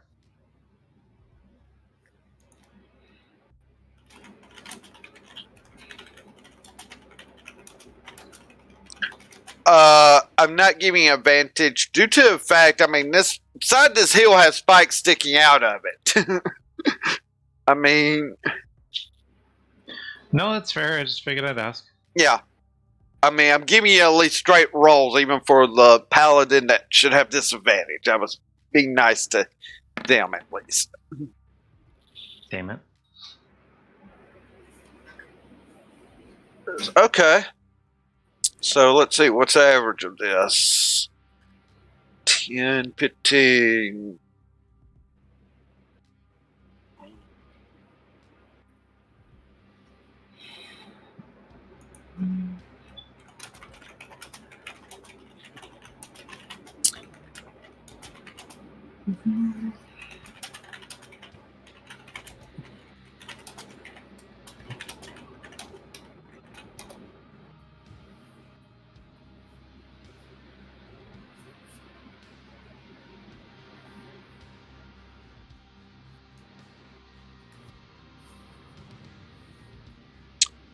Average of a 10.25 for the group. That's not good.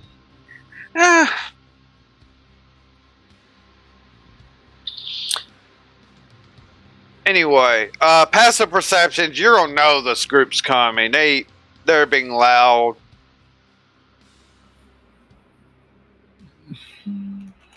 What the? Okay, you know what? Ban.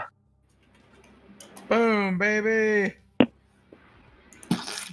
Hammer. Oof. Alright, Sammy Jeebus, have a good night.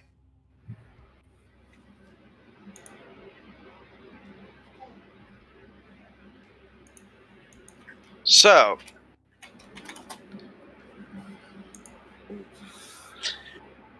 with that, you know they're coming. And in fact, you're even seeing smoke clashing. It's just like they're just using elements at will, it seems. Coming.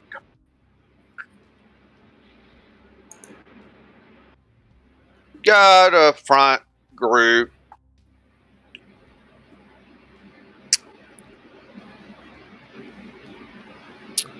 That I've got to roll perception for, but I mean, they're not paying much attention. So maybe you're going to be lucky.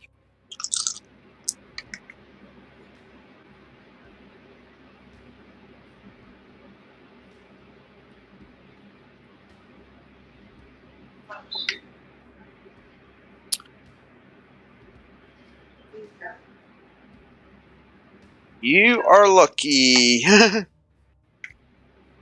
with the first group.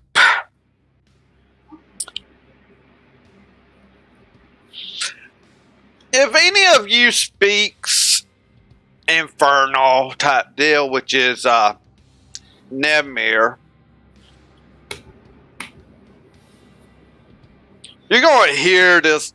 Oh, look, someone had like set up a battle ready area here. What a laugh.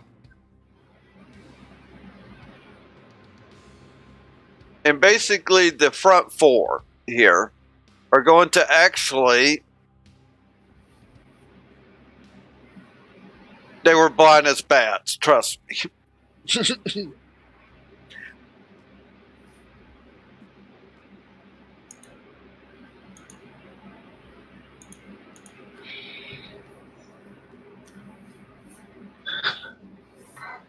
Oh, yay. They fall into the pit trap. The ditch trap. Yeah, they're going to go ahead and, okay, some of the fire moved that shouldn't have, but that's okay. Need fire back here anyway, because everything's on fire.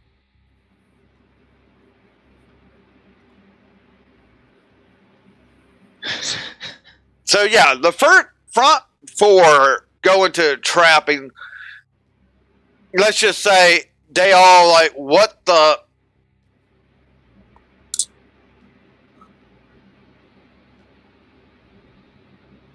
And considering setup time and such, I think they're all going to be dead.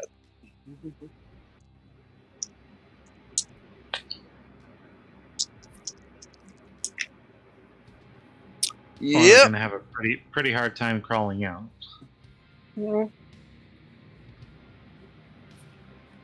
Yeah, those four got skewered on the spikes that's inside the pit there. Ah. Now, as they had gotten... Yeah, but the rest of these demons are like, what the... They're stopping, because four of their friends just went into this. So now they're looking.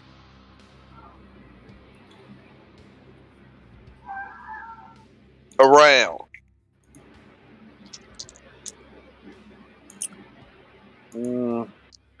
God dang, some are not going to see ya, but others are.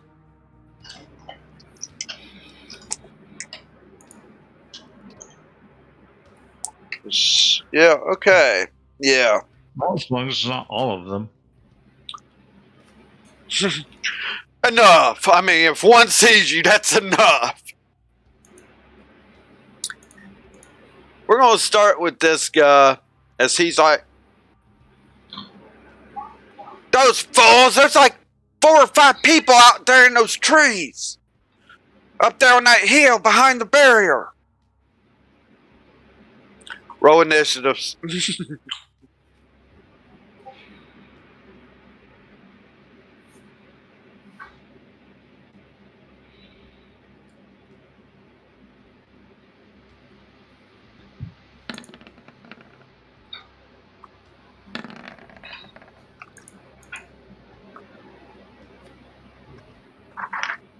So, Kaizen, okay. Mukatil with 19. So what are we rolling here?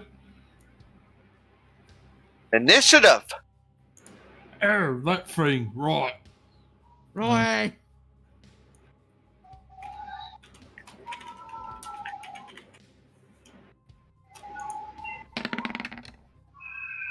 Not the worst roll I've made.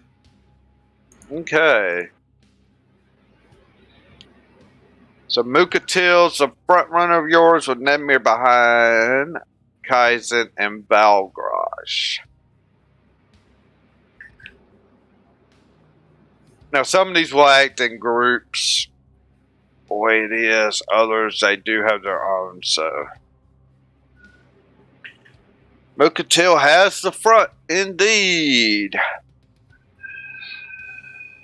Then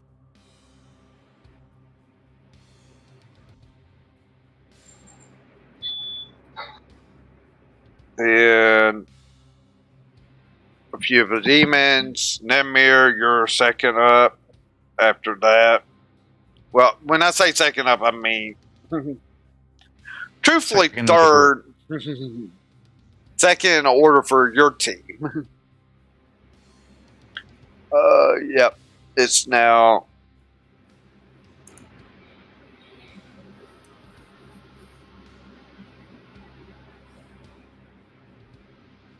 The real question is it Mukatil's time to smash?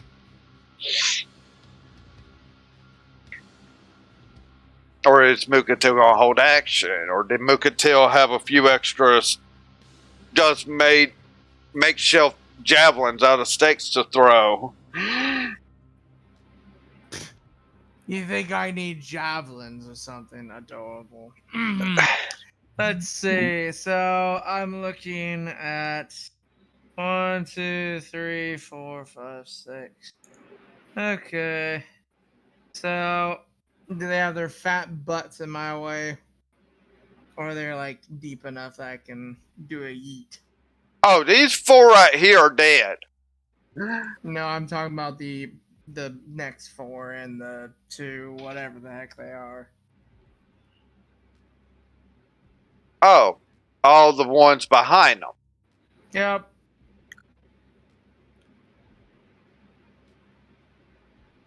Let's see. You got a lot of rough terrain because you got to go through your defenses to get to them. Okay, you're not hearing me, so I'm just gonna do this instead. Let's see. Action. Going to do. Where is it at? Well, I'll look at for throwing real quick. Let's see. Let me.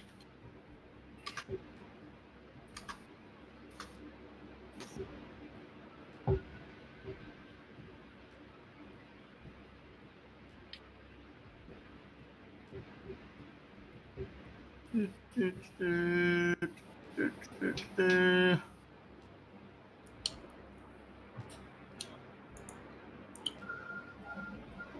don't know why it's not a freaking action just to actually say it. Oh, I don't see it. Whatever. We're here. No. Google, you're an idiot. Let's see.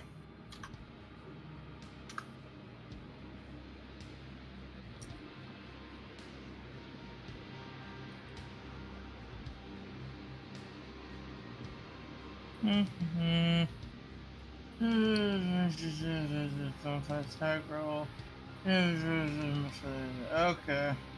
Okay. That works. So, just like now, this is a plus 12. Let's see, what will this be? This would be a. This would be a plus 8. Okay, cool. So, take that to make it simple. Here comes Great Axe. Gonna hit the person that's parallel to me. And it is a d20 plus 8 to do that. That's it. So you're throwing your axe. Yep. And it'll be at this boy right here. Okay. All right. Yep. I mean, I got what you said about where you were throwing it at. Okay.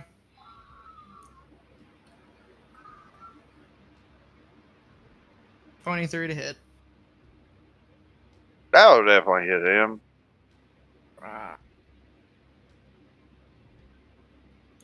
Okay. Then edit. D12 plus 4. Okay.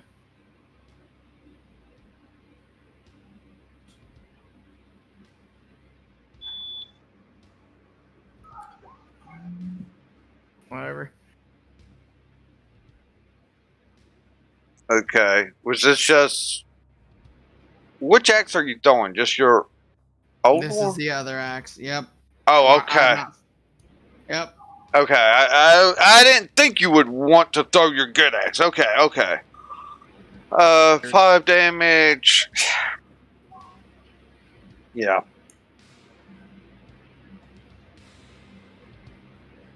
Since you did bring up the good thing about javelins, sure, I'll do that. Let's see, wood. Of course not. Okay, I'll just type in javelin then. Just for the sake of the stream and all that. Let's see. Javelins. How many would you like me to have? Or do you want me to roll on how many we could have gotten in 16 hours? For throwing, roll a d20. Alright.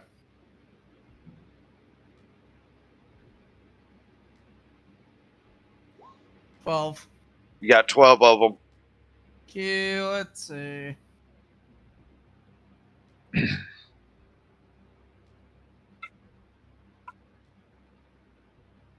Or it's just gonna be stupid. Add 10 and then have to add a separate 2, whatever.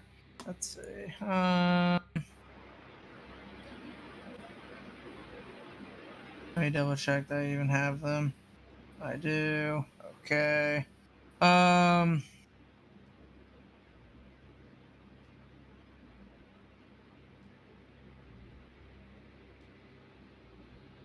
Action. This. Okay, so it's a +8. That's good. So for my second attack action, throw in one of the 12.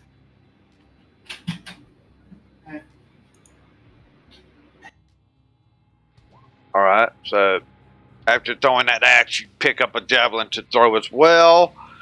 Let me look 20 at my champion fighter. Your champion. Oh. I don't think you're 15 yet, so it's 19 to 20.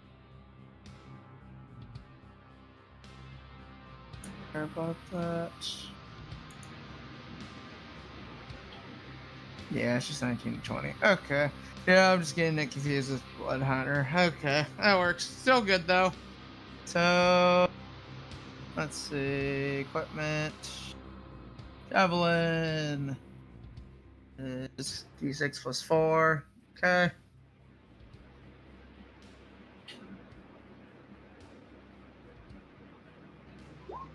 Nine damage. Glum!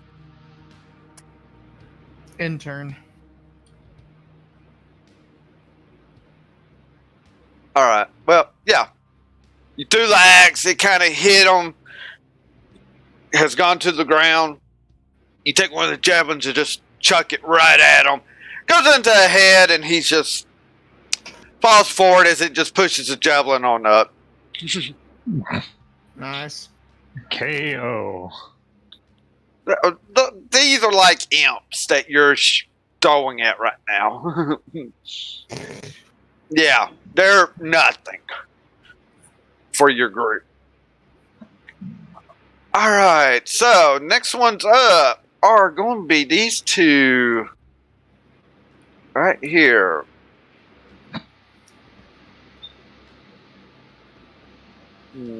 What do they want to do?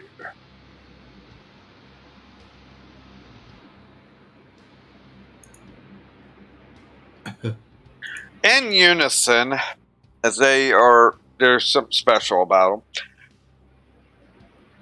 In unison, in Infernal, so the only person or people that you know who you are if you can understand Infernal. This is a thing. What are you standing around for? Go kill those four so we can move on. We have bigger fish to fry. And they're both like saying this in unison, which is crazy. So, this is their way of inspiring.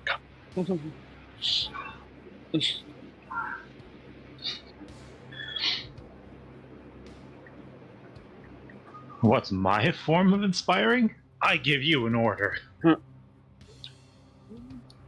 Yeah. That's right. We are raising money for the American Cancer Society. And like every dollar for a charity counts, like every point of damage in D&D counts.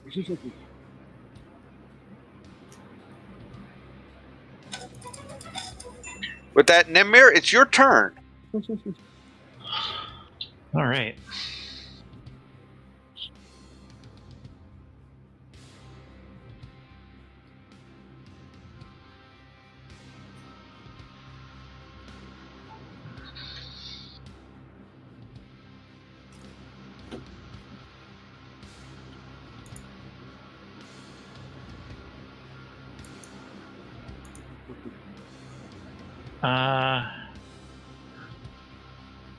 And just to let you know, you would have already summoned your pack weapon, so you have it out and ready. And mage armor on, Yeah. I'm assuming. Okay. Yeah. He's gonna just hide behind the wall and hold his spear close and says directly to Nabrazar, "Please, sir, I require your aid. Please grant me your strength to hurt these demons with my fire."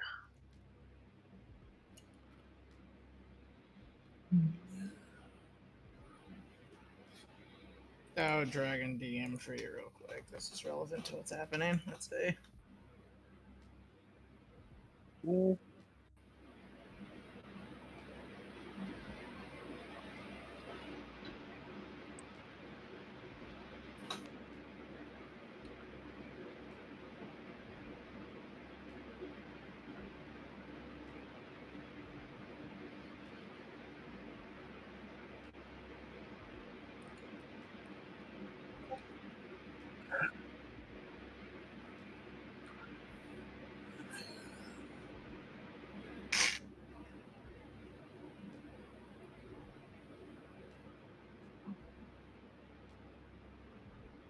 Yeah. You will do damage.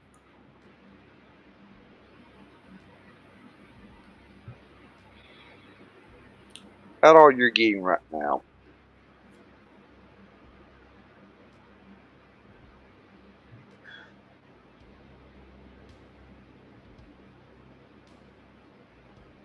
I give a quick thank you and then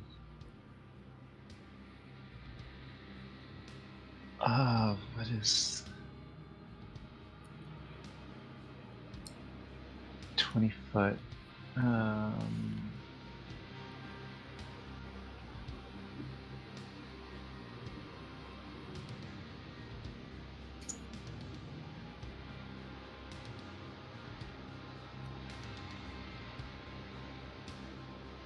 Okay. From this spot here, I'm gonna throw a fireball at that spot. Okay, you're throwing a fireball at the spot right there. And which is going to hit everybody but him. Everybody but this guy. Okay. Okay. My fireball does 10d6.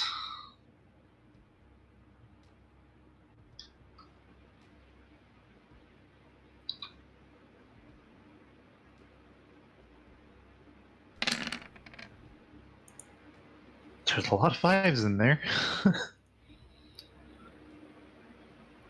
Good for me. Yeah.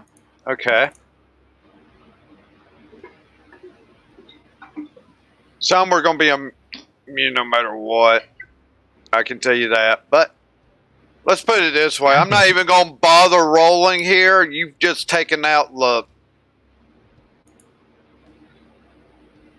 Who?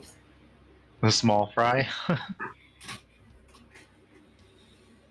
Yeah, I've still got to roll on a few of these, though. Because they are not fully immune. Maybe resistant on a few, but... I swore you were given something to help with penetration at one point, but... Not me.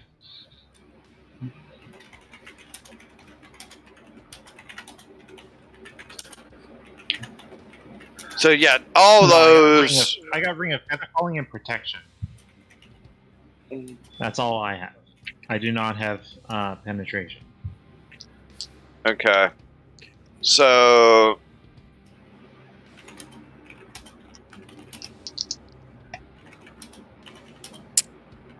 what do I need to roll for the save?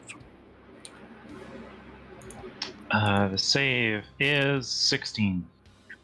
All right. There's already 2 successes.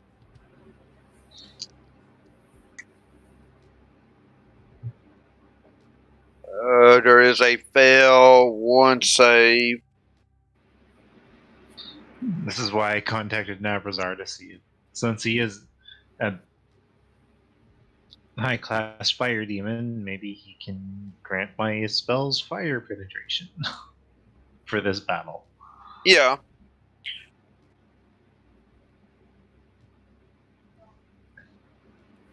And there are certain ones that even penetration will not work with, and it's due to the fact they're literally just that element here. So the 2 with the aura. 2 that has the aura on it, and actually, whichever one of these, the succubus pictures, one of them is also of the element. The one holding the fire. Technic- no, the one above it. One above it, actually, the one below it, even though it's holding fire, it's actually something else. I'm considering it. Alright, so 2 of those 4 saved. Alright, I got to roll 3 more dice, and that's for the 3. Those 3. Save. They all saved, so they're only taking half that damage. Alright, so as you look at this,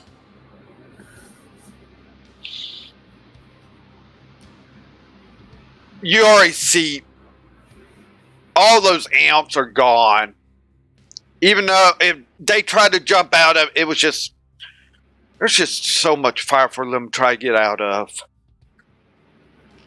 And technically they were resistant, but they got to take all the damage. Resistance is not immunity. Smush. Yeah. Oh boy.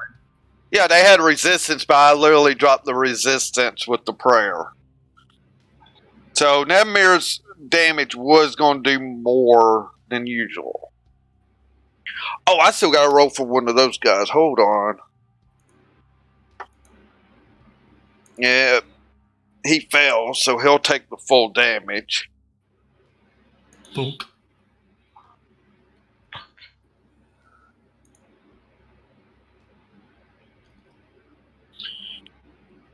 Horde's already gone.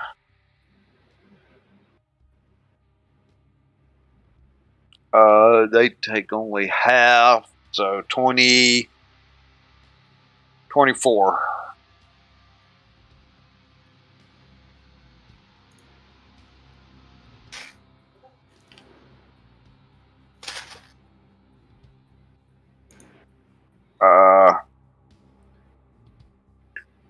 They took half only because they saved. Anything else on your turn, Nevmir, or?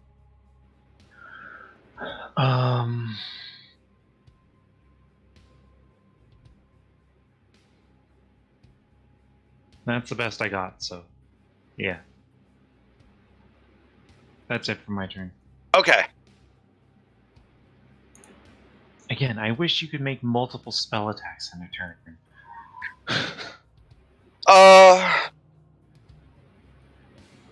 I'm thinking about something on that because I know how spellcasters are on a rolling. I haven't thought a lot about it because not a lot of casters have said anything.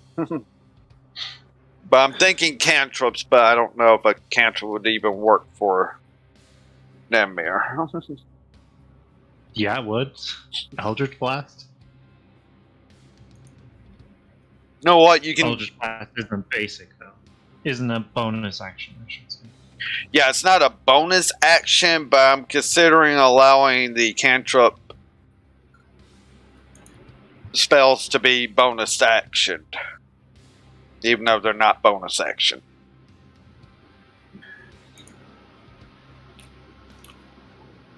So you'll let me shoot an Eldritch Blast?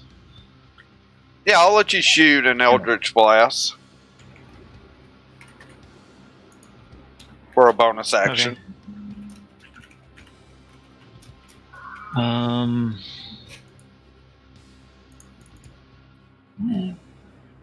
Excuse me.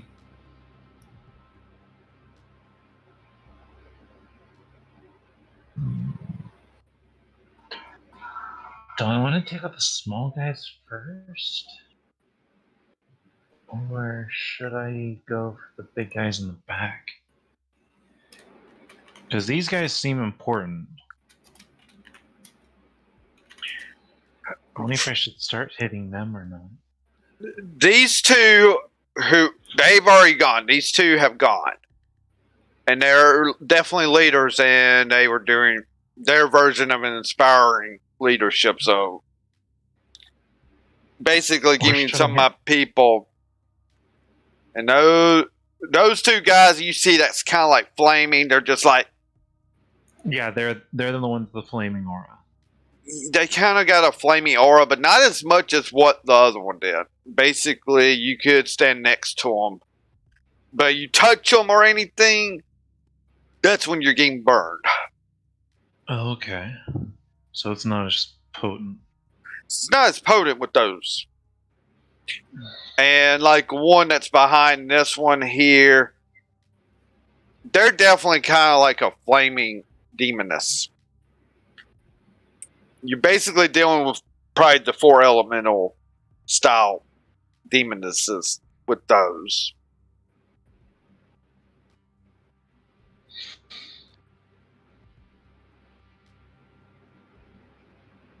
I'm going to shoot this one. All right. That guy there.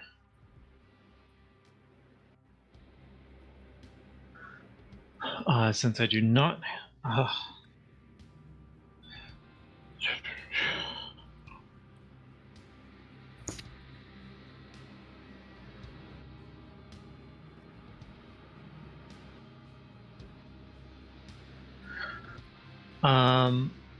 Since I do not have advantage, I'm going to... Do I really only have... Yeah, I only have the 2 games. I'm going to shoot it... Well, both of them are going to hit that demon, so I'm going to be rolling 2d20, but I don't have advantage.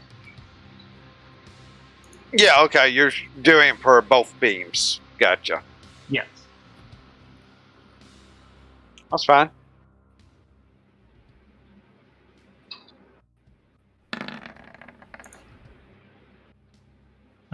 Does a 16 hit? 16 won't hit, but dirty 20 will. Okay. So he will take 4. 5 force damage. Hey, every point of damage counts. I know, but it's still bad to see a 1 on a damage. At least it's better than a 1 on the 20. All right. That your turn? That's my turn. I'm not moving. All right.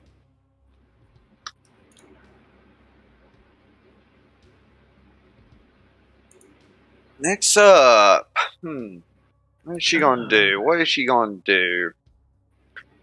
Just to give you an idea, it's this one here. That's going next.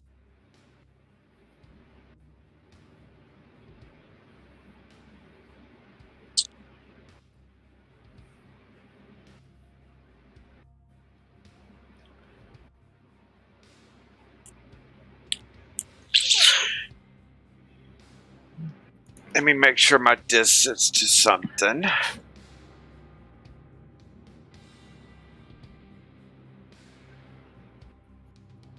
Okay.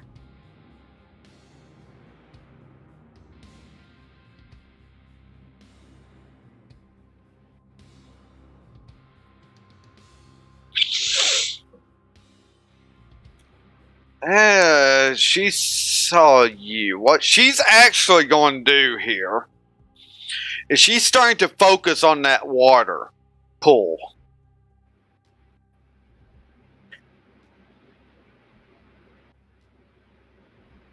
And it's going to go into the air.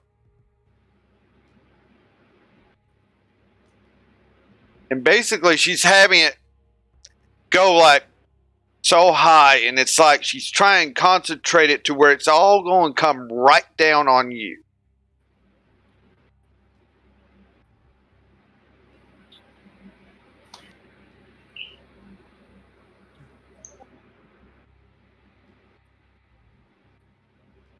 Damn mirror. So all that water is going on top of you here. And the thing is about this is due to how it's really coming down, how she's concentrating it, you're going to take some damage. You can make a dex save.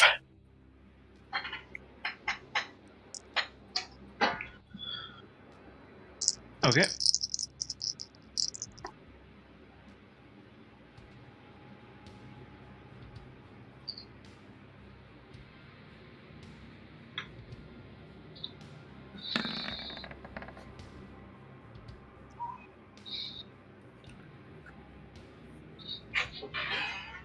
Uh, 15.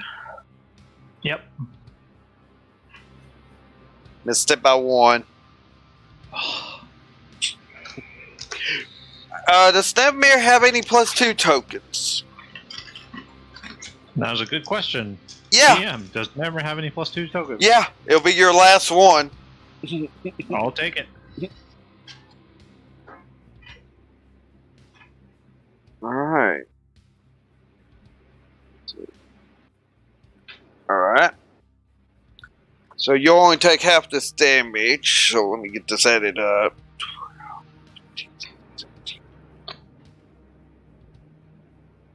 Alright, it's going to be 24 points of bludgeoning, but that's 12 points of bludgeoning. From all the way they really try to do that. And the water starts kind of flowing into different directions.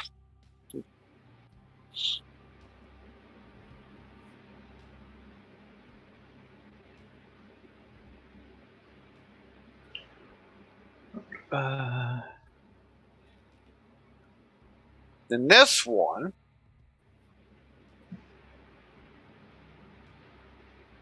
she's actually going to look at this one. And due to she's still within touch range, actually reach out, touching her.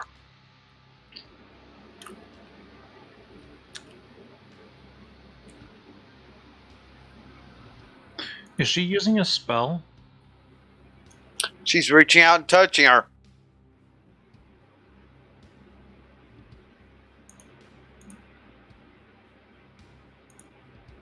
Can I use Arcana to see if it's an ability or a spell?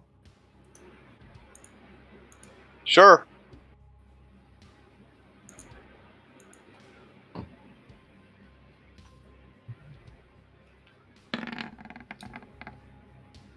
Ugh. It's 15 with proficiency.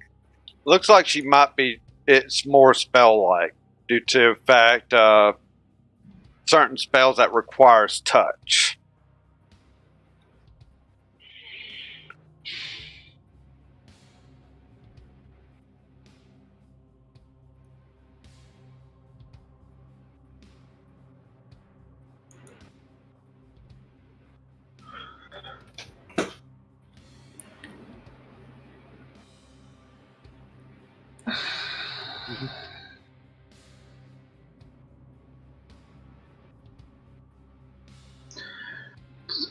Sorry, did those two take damage from my fireball or no?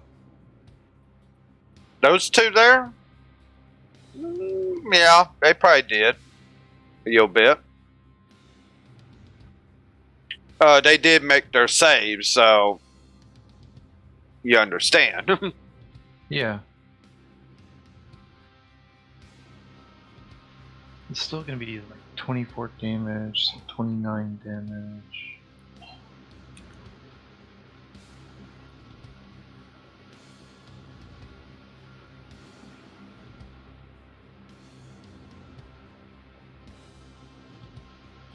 Yeah, we need to keep all the damage we can get. I'm gonna counter it.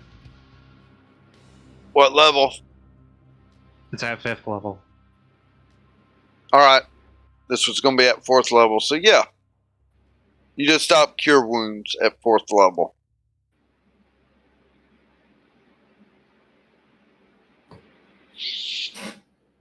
Thing is, when this gets countered, you see a death glare come from this demon at you now.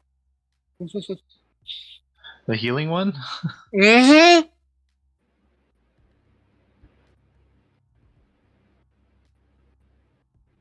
I stick my tongue out at her. All right. Okay. Kaizen, you're up. I'm actually going to cast Shield of Faith on Nevmir. All right. Probably a good idea, so thank you.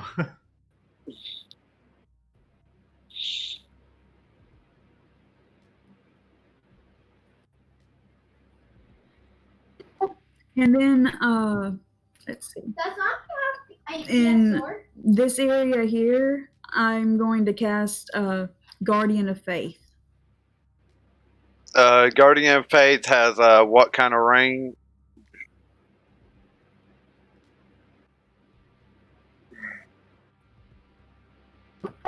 Okay, it's 30 feet, so. Okay. No, I'm talking the range around it. Is what I'm talking about. The area of effect? Yeah, the area of effect of it. Okay.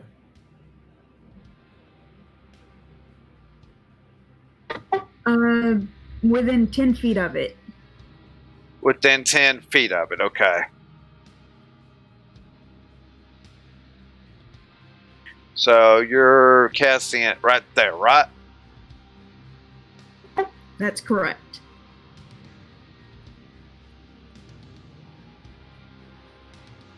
Okay, so me 10 feet of it. And we'll make this Kaizen's color, which is a green.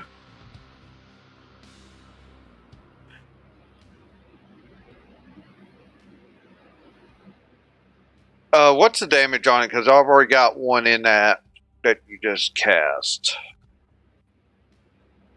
There's 2 in its area. 2. I'm only seeing 1.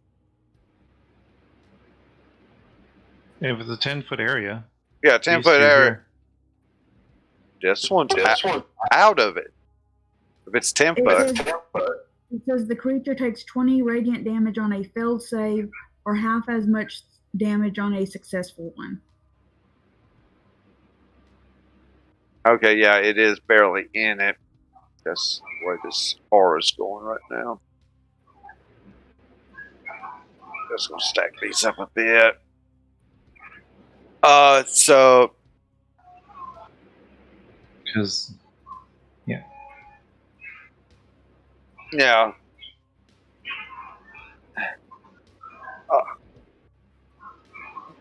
So roll your damages. So I have to roll a saving throw, correct? Or I have to roll a saving throw, right? A dex saving throw. A dexterity saving throw is what you have to do. Okay. And what's my target number?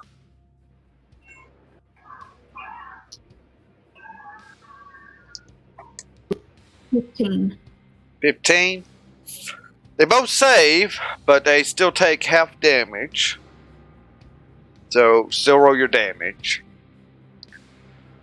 What exactly do I roll for the damage?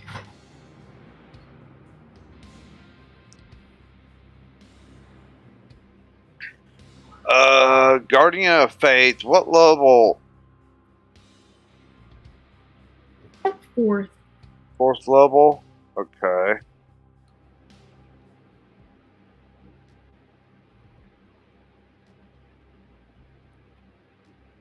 Oh, wait a minute.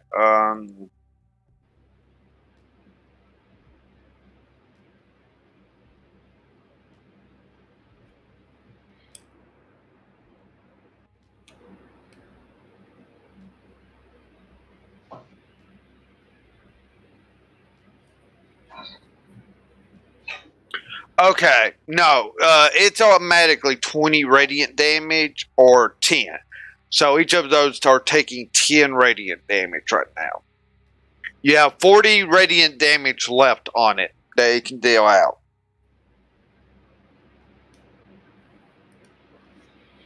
And then it's bye-bye. That's correct. Okay.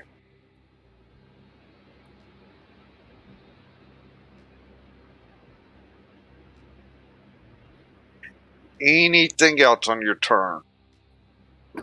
I'm going to telepathically say an infernal to pretty much all the demons. It's best if you guys turn around and leave us alone.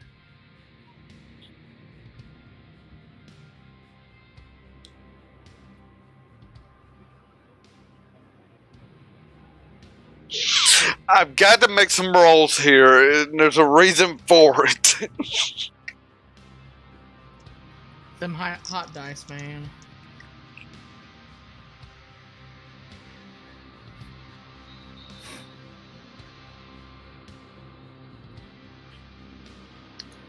Okay. Alright. So, these right here.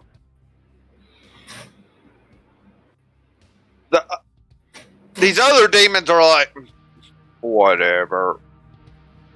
They know this was a telepathic talk in the Infernal to them. They're like, we're not listening to you. Those 4 have a few screws loose.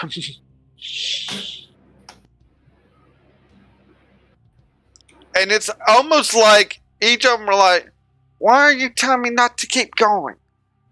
Huh? Just looking around.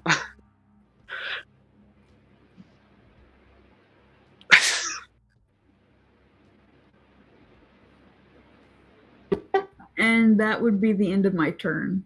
Belgrosh, you're up. I am holding my action.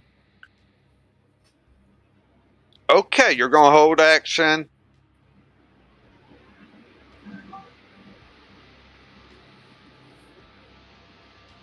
Then. Difficulty of being the melee specialist and with everybody all the way over there. Now, you could have also, like, Mukatil crafted some javelin type spears that's just wooden that you could throw. I know. Okay. I want them to not know where I am yet. Okay. So you're trying to really hide and not be noticed. Yep, behind the tree, with all of the distractions in front.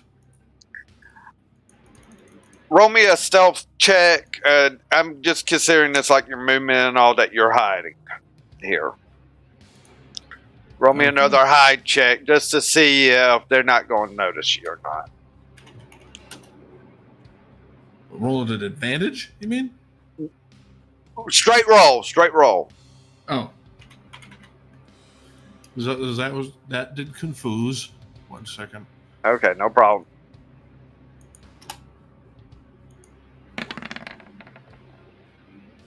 Okay.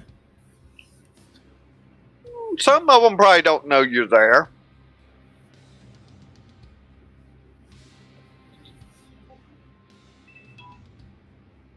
So, and you're going to hold your turn. So, down the list of the rest of the demons.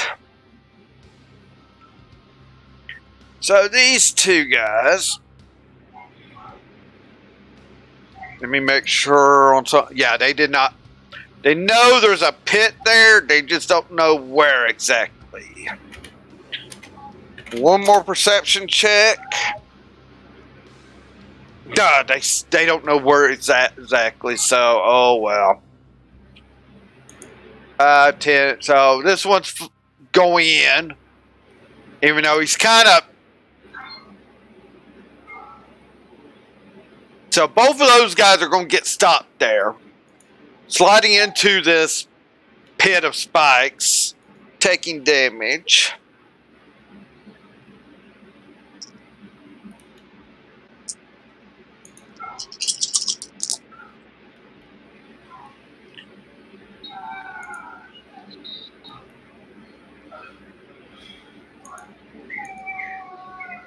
Uh, 15, 20, 22 points of damage from the pit. I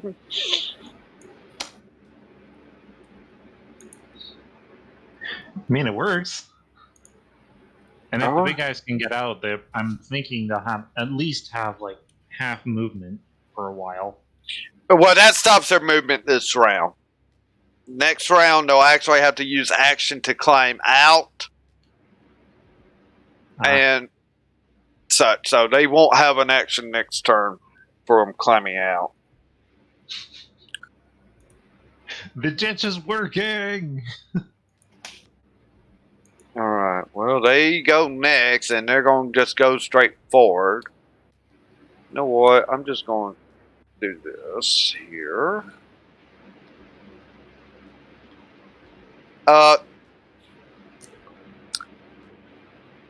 That one was not supposed to disappear.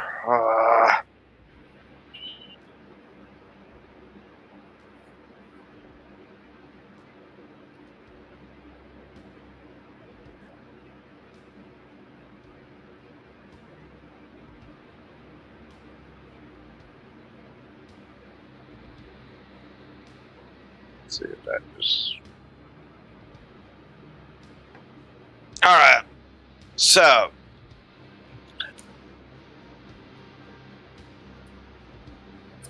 These two guys are moving up. Due to they moved into that, they get to make dex saves. 16? 15. 15 or 16? I'm sorry. It's 15.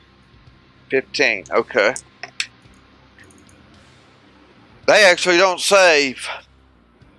Because they have flat decks, meaning dice has to do it, and 13 and a 14 won't do it. So they each will take 20 points of damage. Meaning that will be the full 60 that it's done.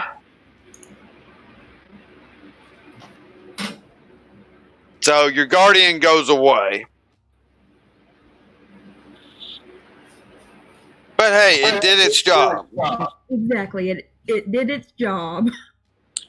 Actually does a little more than that. It did its job and did it well. Yeah, actually, I'm going to look here.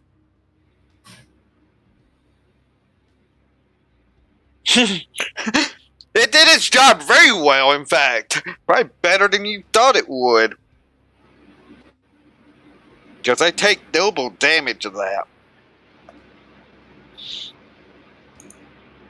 And those guys didn't have a lot of health. In fact, just to give you an idea, as they're blasted with this radiant energy, when you see the Guardian just kind of fade out, you just see these two demons falling over dead.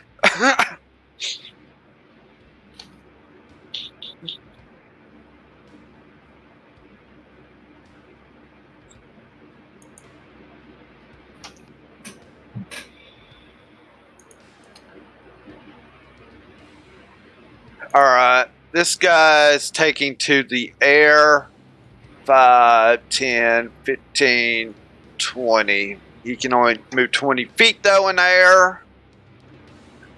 Because he's actually going up about 10 feet. He's got 30-foot movement. So he's going to do about the same thing.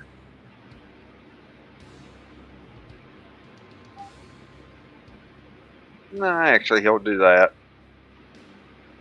This guy will do something like that. So they're flying over your pit. Yeah, I kind of figured there would at least be some who could fly. Alright, so.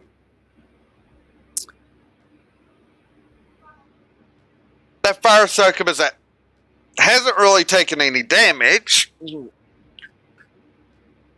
just starts, oh, I'm having fun. She's actually going to go over here and start burning more stuff.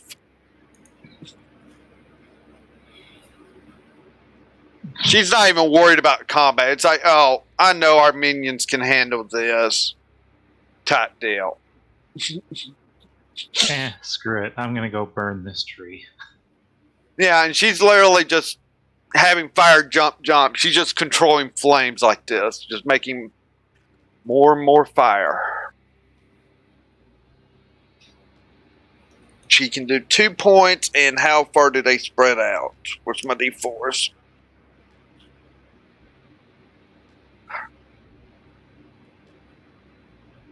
1, 2, 3.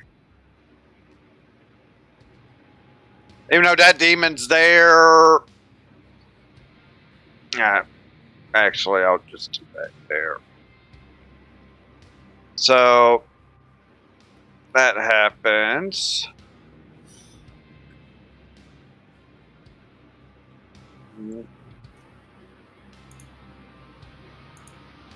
She just wanted to set everything on fire.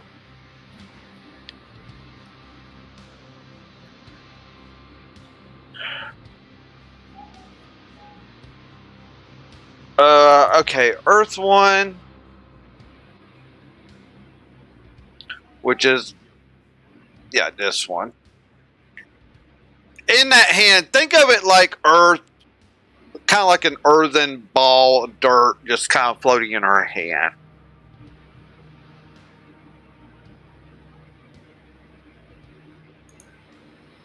Five, 10, 15, 20.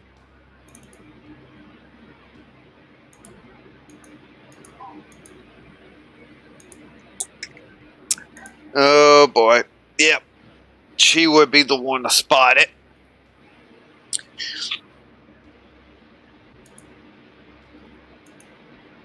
You see her place her hand on the ground.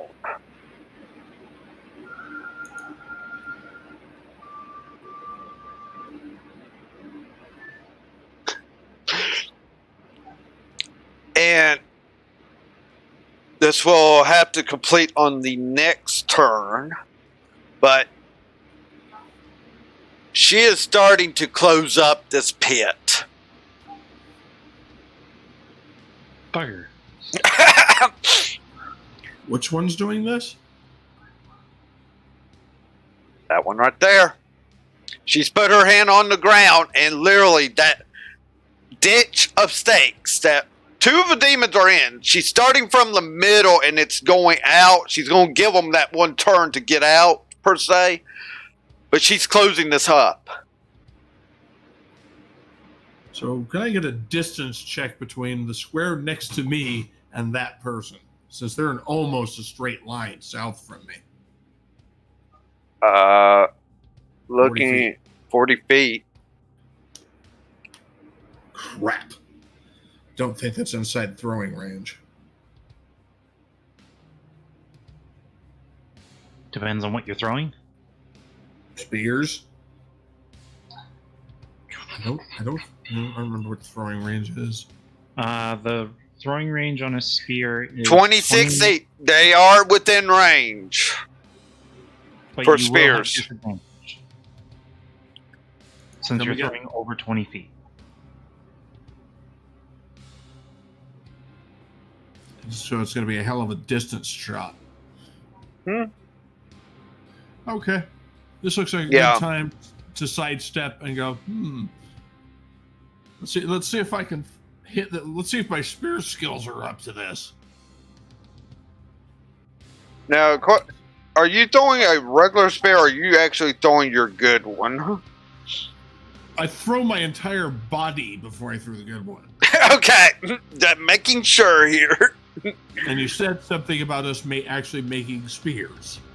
Yeah, yeah. You can use your spear attack for this, and you'll use a two-handed damage, I think, or whatever. Okay, yeah. So it'll actually be a +7 since it's just a regular old. I mean, there's nothing special about it. So yeah. And I roll 2 dice and keep the lower if I remember how disadvantage works. Yeah. Yes.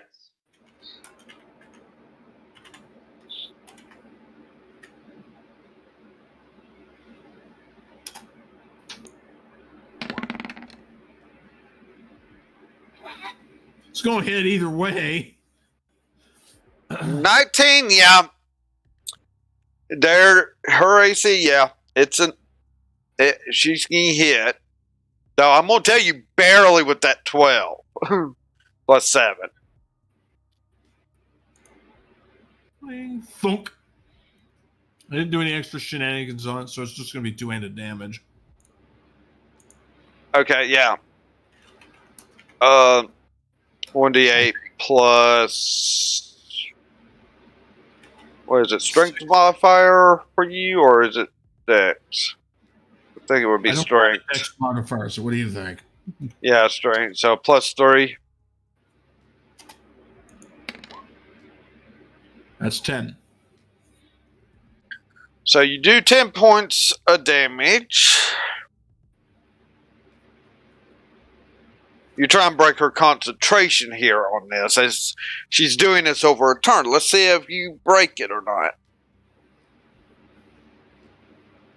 If it doesn't, I can throw another pointy thing at her. When I roll an 18, I don't think it's working out on that first one. You want to go ahead and throw your second one? Yeah.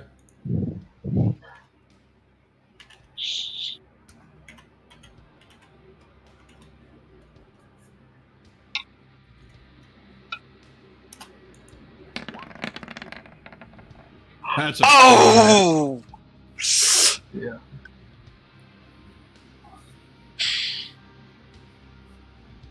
Brother. A 1 and a 19.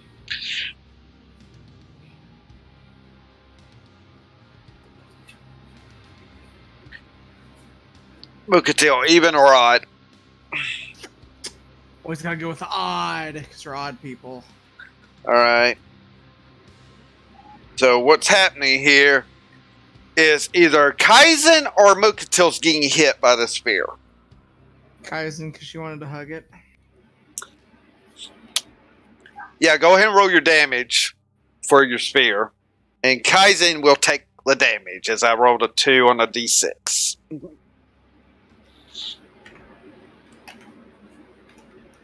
Jeez.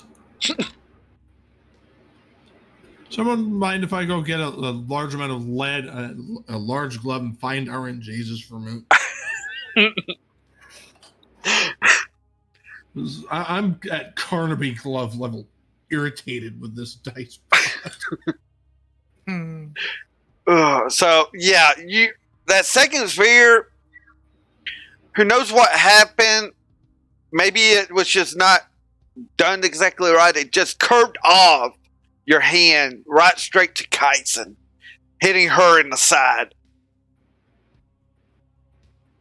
45 degrees off to my left. Yeah. Well, that was super ineffective.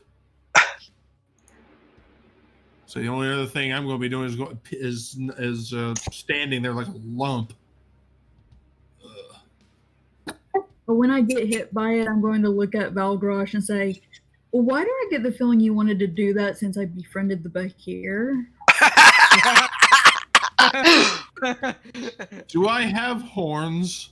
Am I a minotaur? No.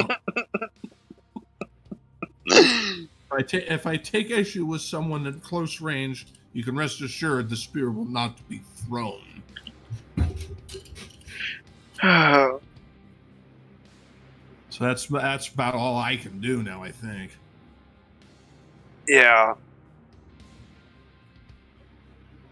Okay. To make things easy on me because of all this.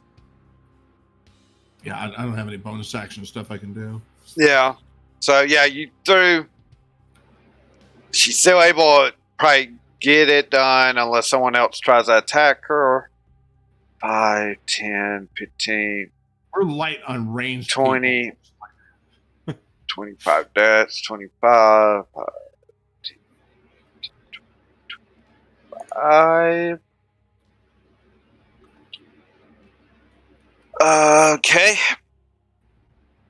I need to see if where they walk through caught on fire or not from their feet. No. You just see them. It's like, luckily the grass may be green enough that it's not catching on fire as they're walking through here. Yeah, just a touch too green. And now for the last two. Mm-hmm.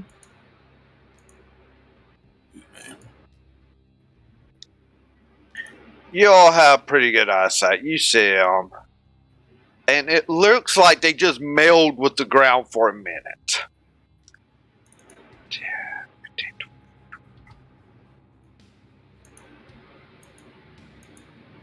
And they are popping up. That one there.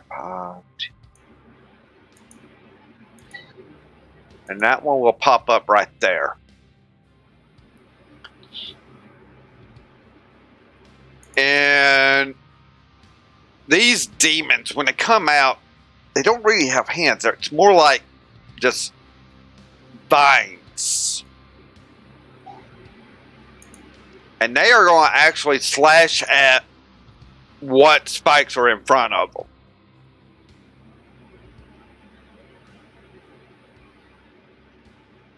So, first one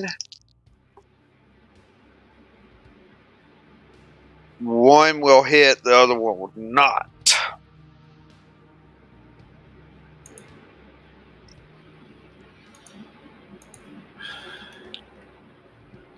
Does 12 points of damage to the spike system in front of it. Kind of cracks it, but you had plenty of time to have given all your defenses 40 hit points.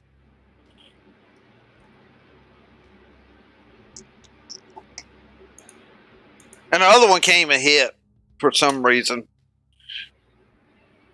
Must have something in its eye. It can't hit anything. All right, top of order, Mugatil, you're up. Yay. So I do a fake throw at Valgrosh. Then I look at the one that's diagonal to me. And time for a yeet. There we go. Da, da, da, da, da, da.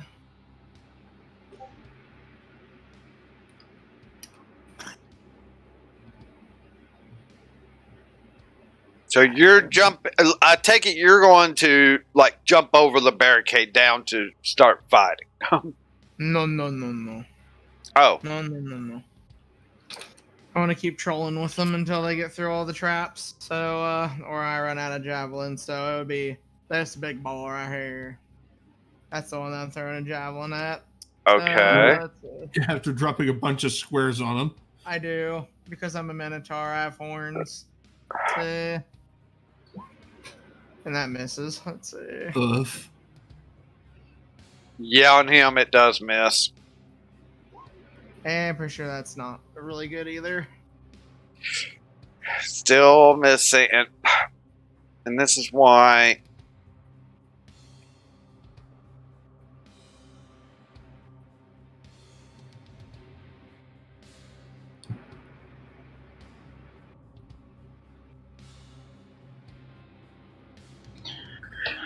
Yeah, neither one of those will hit. They just go by it. Then throws a fake javelin at Valgrosh, and then ends my turn. All right.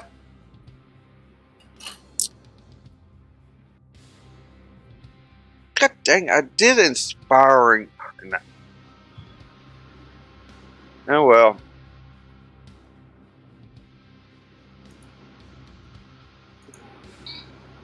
All right, so these two here,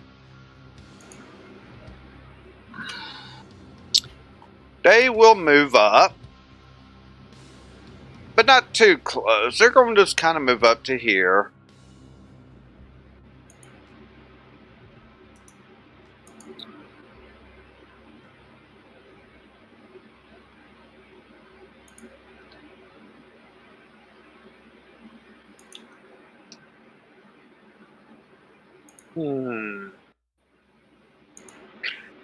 And they are centering. They don't care about their own people. That's the bad thing about it here. Right here. I'm pinging. That is the central point that they're doing. Kaisen and Nevmir, you will need to make a saving throw for Dex. But guess what? This guy, there's 4 others that's got to make it with you of the demons. Nope. All right. Wow. Jeez. Kaizen, due to you rolled a crit 20, I'm allowing no damage to you. That's a roll I'm making. If you roll a crit 20 on any save like this, when it says half damage, it's no damage. You're just that great.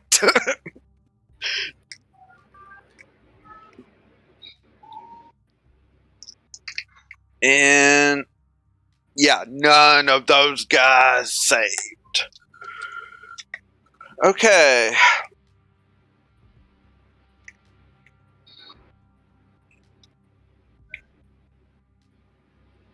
This is going to be 10d6 of damage, but this is not a fireball.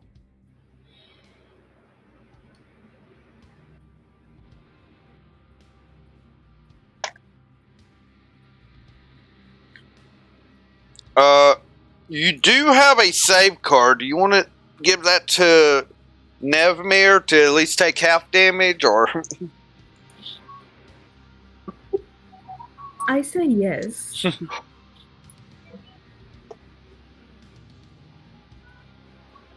I mean, it's up to the rest of the group to say yes or no.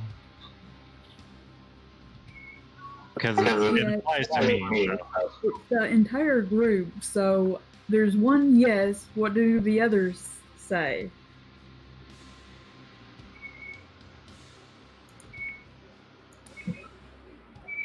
Sure. There you go. All right. So instead, you're only going to take half this damage. As the ground starts rocking up, almost shooting like ground spikes up all in this area.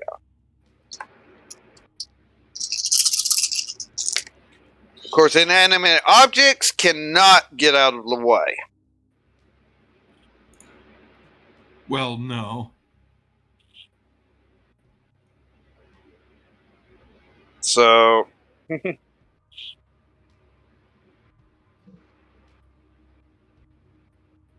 all right, yeah. I got something that's going to happen here. 20, 30, 38, 39, 40, 41, 42. Ooh. Okay. I sense an uh-oh in our immediate future. So, 42 points of damage. I mean, that's not. I mean, they're helping you do work. Perfect. I can't believe my 2 flyers gets hit too with advantage because they were in air.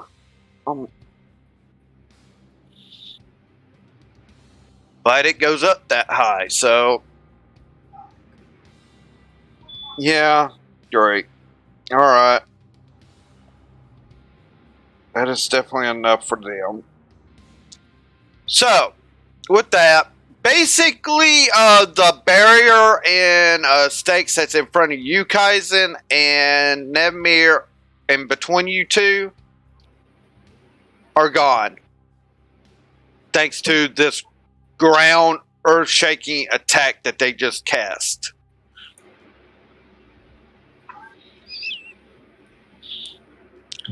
But on top of this, Damn it. They had to do it when I had no spells. Arr. yeah, but on top of that, I said they don't care about their own people, it seems. Yeah.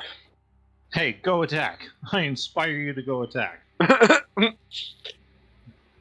Don't mind the earth-shattering kabooms beside you. Those three died.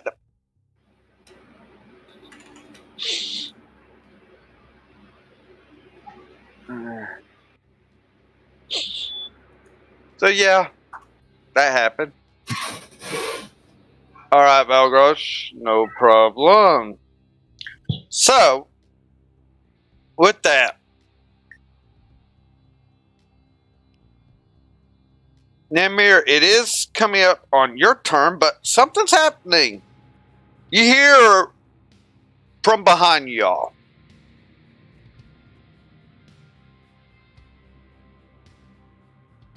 Two things. One is Zarin.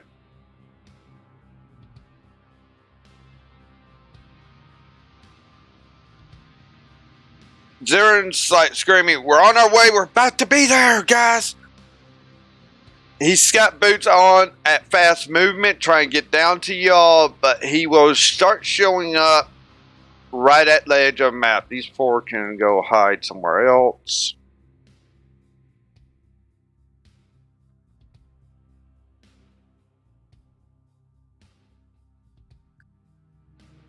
But right behind him, you hear wings beating.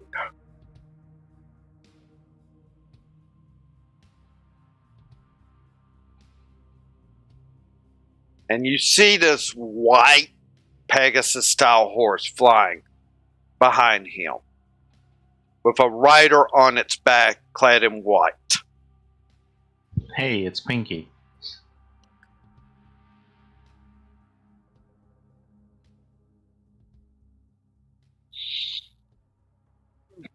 So, Nemir, it is your turn. Okay.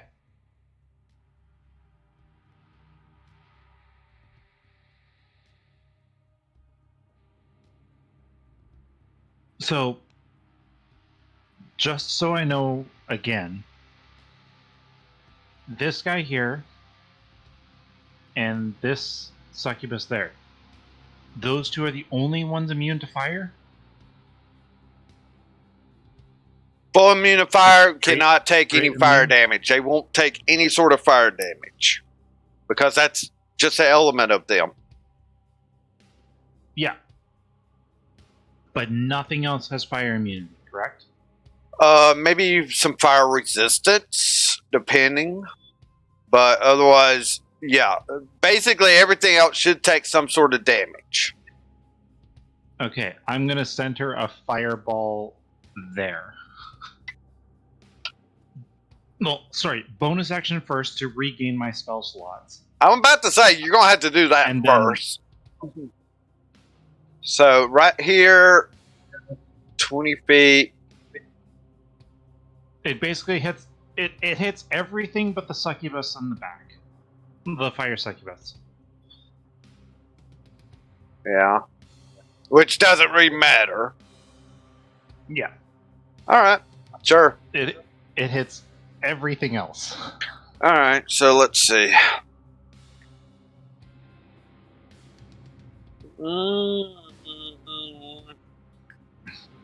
And I believe I need to look at one thing because this might play a factor. He is at the edge and he's 10 foot up in the air.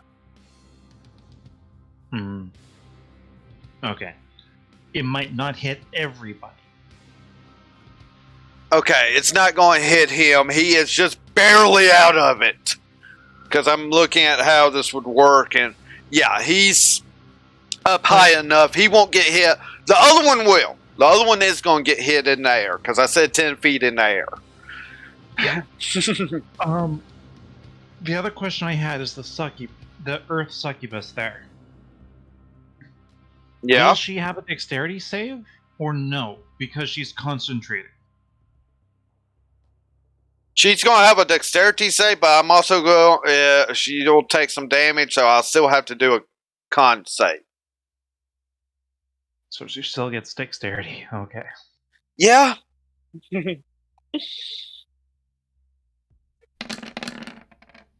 Oh, what is that?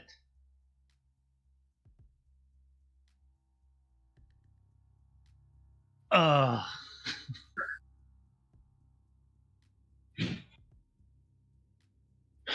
Okay.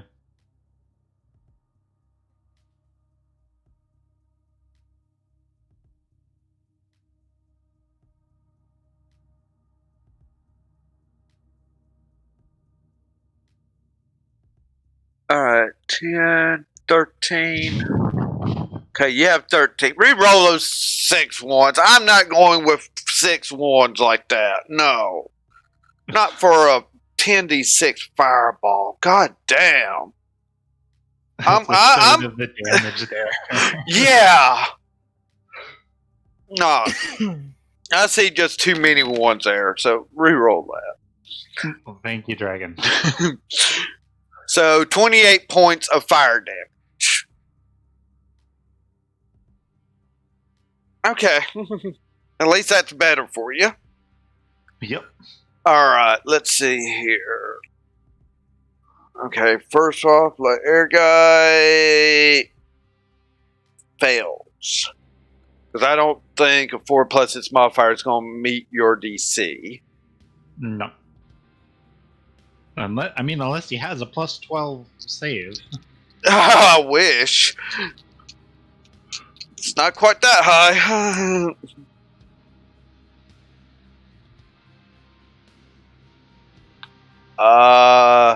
Both those guys are going to get hit fully. Work. Okay, we already have deaths coming in. Sorry for the delay. No problem. I haven't got back to your turn.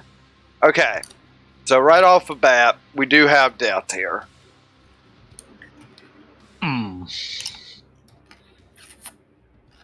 And be thankful you got this death at least, Namir, because you were going. Oh yeah, 100%. Both of them are down. Yeah, both of them, because they had taken full damage the last time you did damage out. They took the full damage of that, so. And they have no resistance to fire at all, so.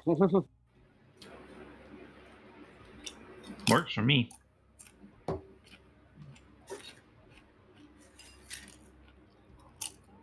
That one's actually down. So, oh dang, front line already dropping dead fast.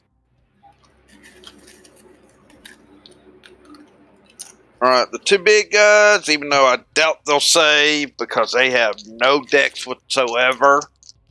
I would also think disadvantage because they're stuck in the hole.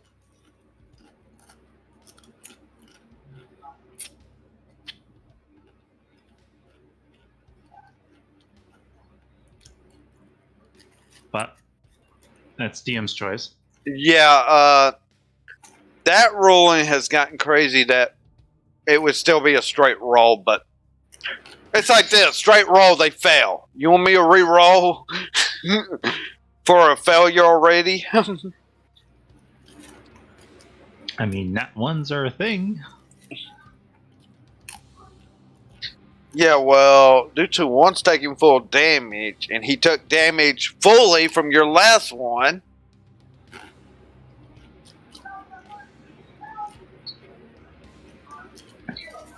Again, DM's choice. Yeah, DM's choice, and one's already dead. The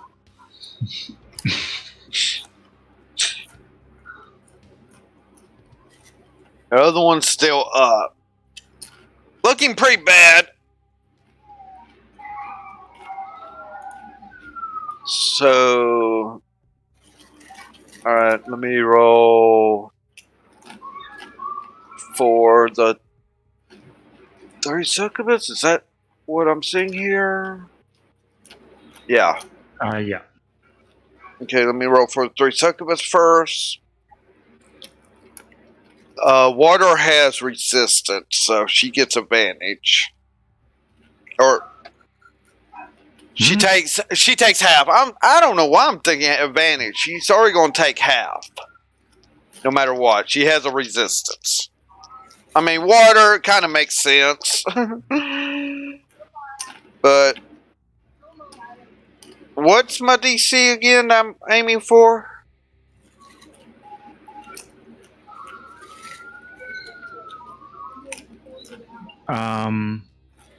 16.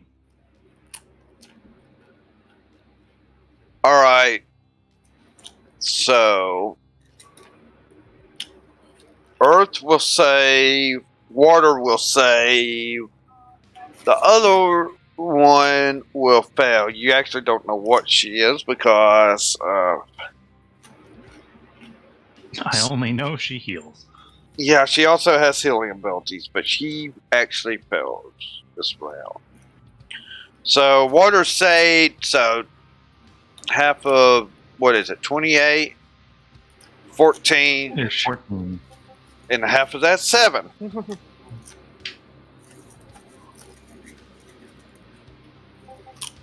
So, concentration save of 12 now.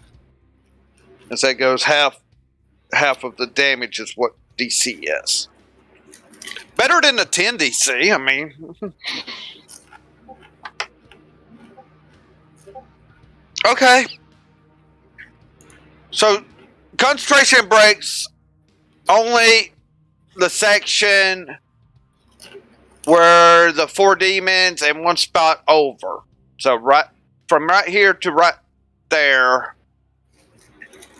is closed. Everything else is still open.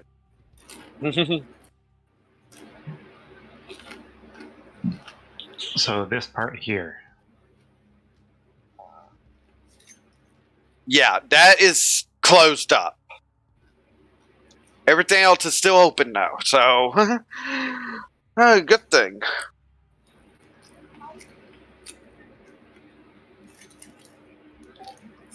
And Jesus,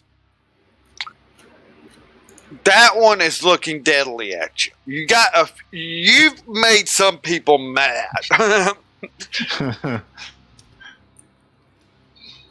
The only one that's probably not mad that has not taken any damage is the one that's just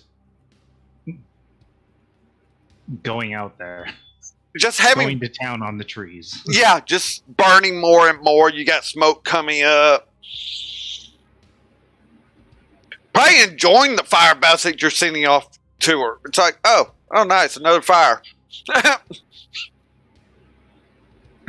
And the kicker is, due to your fireball, just consider every tree, anything flammable in the area is on fire right now.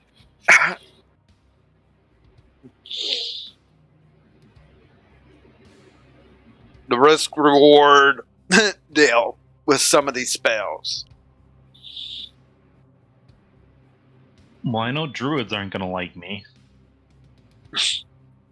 But at the same time, the number of demons that we're facing, the 2 fireballs kind of needed to happen. I wonder how one druid that's on Friday nights now would react. She'd be mad. Dude, start killing everyone. She is on. She is in this. This Kataria. So she may hear about it. Oh. How do I have a feeling when she does, it's never. It's going to be going to hide. Never's gonna hide, and then I'm gonna be amused by somebody else. What?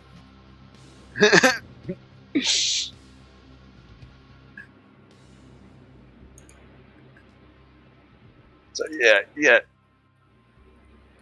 Fire going all around here. I wonder if a line would be said from a certain person right now. Seeing all this.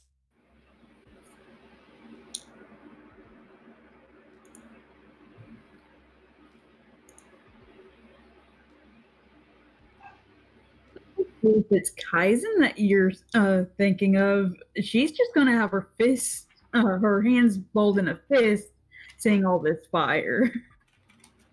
Oh, I know that. I'm just thinking of someone else. I don't know exactly how she might react.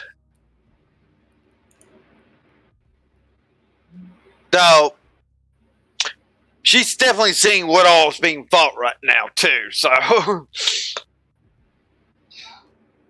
And seeing the carnage already, we'll see how she does react.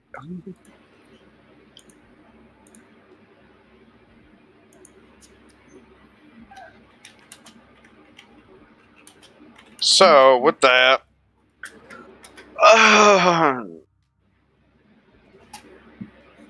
is that your turn?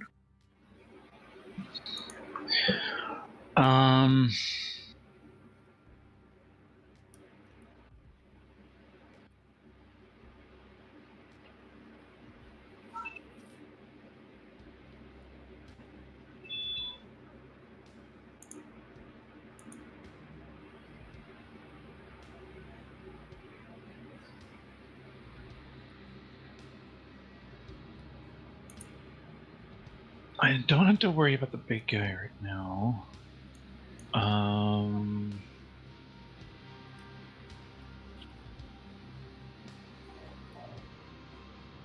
No, these guys are too deadly to keep up. I'm gonna shoot. Oh, whoops.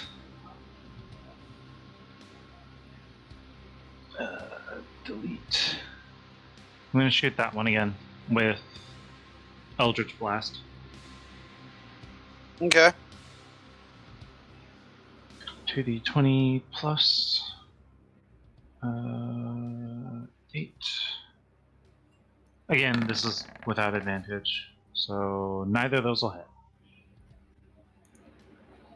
hit. Yeah, neither one's going to hit. Yeah. All right. So,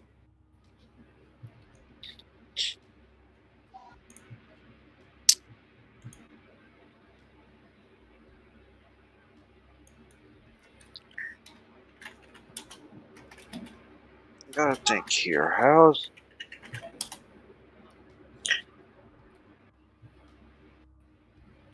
due to she feels like okay. So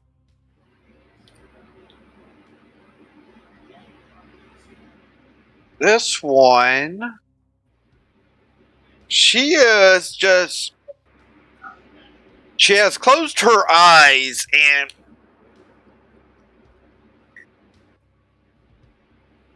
it's almost like she's reaching out and she's doing a concentration, and this can go out to 20 feet from her. So Sorry, who is? this one's closed her eyes and is just concentrating. And 20 foot. Now she'll do it straight ahead.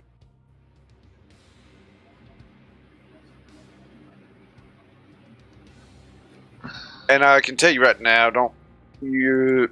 This is something that you feel you can't counter. You start seeing water bubbling up out of the ground, starting to. She's creating water. In a way, she's creating water. She's actually pulling it from the ground.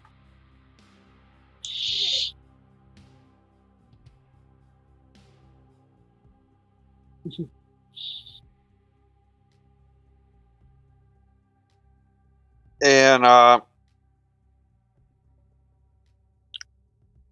as she creates that, let me see how many squares she gets to fill up next to it. 2. Okay, I'm just going to go ahead and pull 2 of those up here. So yeah, she's creating some water that's just starting to fill up right there. Probably put out a little bit of fire, but it's just like it's almost like an invisible pooling, like invisible barriers to it just pulling up. She's got something planned for it come next turn.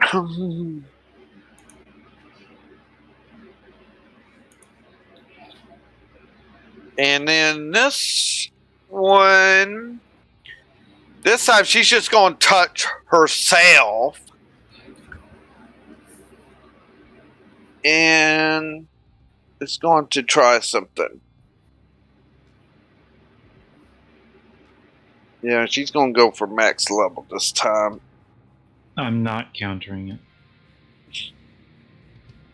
Not count. No, I'm saving my counter spell for the twins down there. Okay. Because I do not want another one, like, big eruption of earth spikes or whatever the hell else they can do. Alright.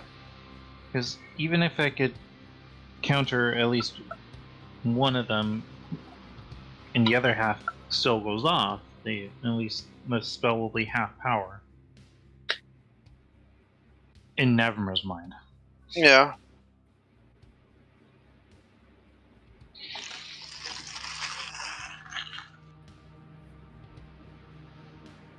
Alright.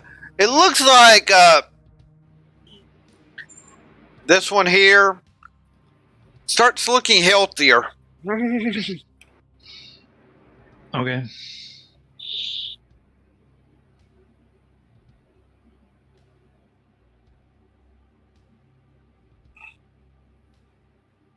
Kaizen, it's your turn.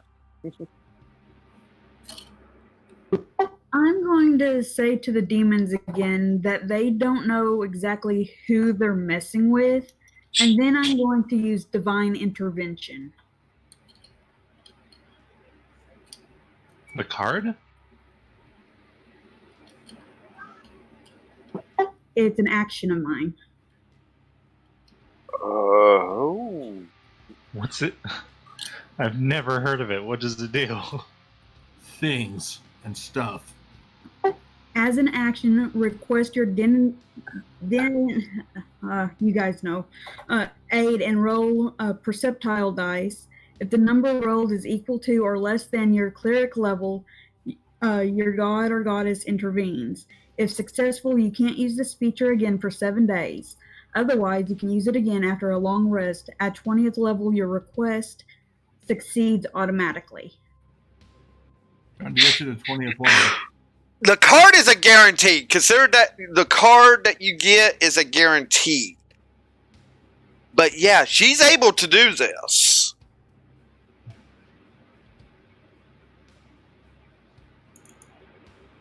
Just exactly what dice do I roll on roll 20?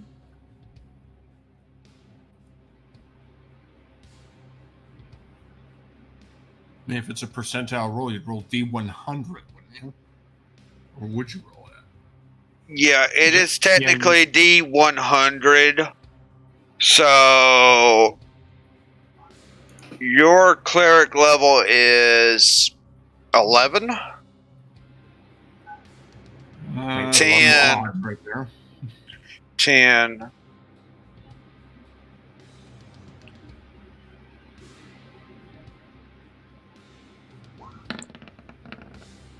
That's a no.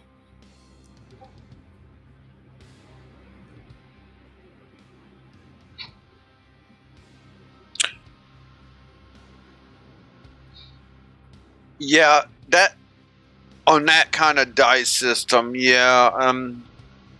All right.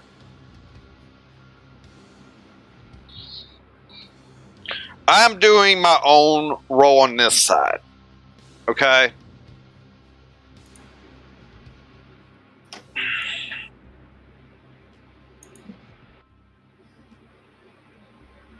And I will take whichever one's closer to the level. Because I have a true D100.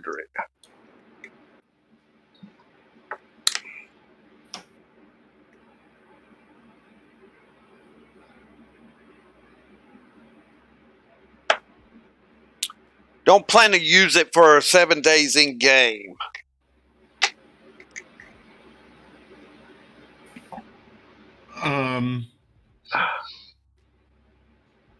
Oh, in fact, I rolled an 8. So I told you I would use the one closer to the success. Okay. As I say, 7 days. What's your goddess's name? Bath. Oh, that's.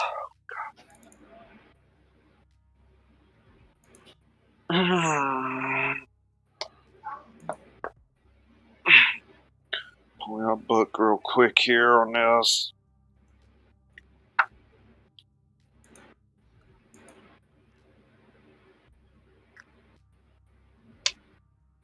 if I'm reading this right, the person that's the cleric has to describe what they want. Basically, with divine intervention, there's a few different ways. A way I'm going to treat divine intervention is basically the goddess is hitting the field.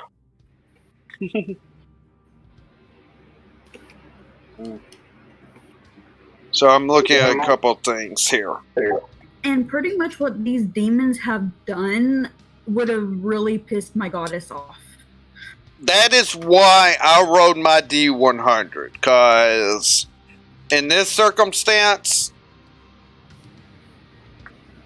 probably are correct. She would be upset. That's why I rolled mine. This is impressive. Divine Intervention isn't native to 5th edition. It goes back pretty far. Now, who here would like to guess how many times I've seen a successful DI roll? With clerics that I've run with, I've seen quite a few, but they were level 20s, which is an automatic success for them. Yeah. I mean the ones that involve the percentile roll, which is how it works. Yeah, I've seen a handful, but this makes 2 in 38 years. 2. That's that happened. now I am going to have to get a freaking goddess token of some sort. Well, I mean, you could just basically use a basketball for the effects she's going to have on this battlefield. Slam dunk. Book. Jeez. Slam dunk's not a word for it. I mean, you were going to have something already, but you're going for the brownie points, I think, right now.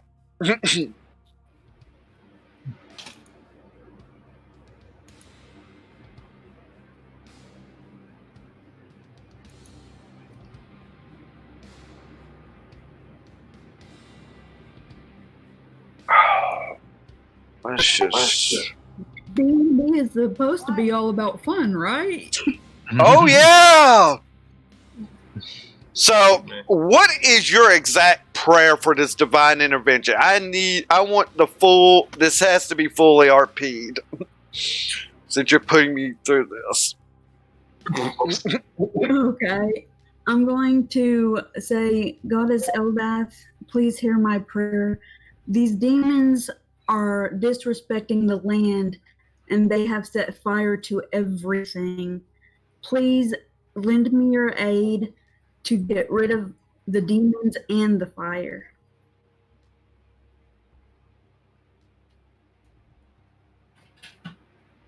I'll check your.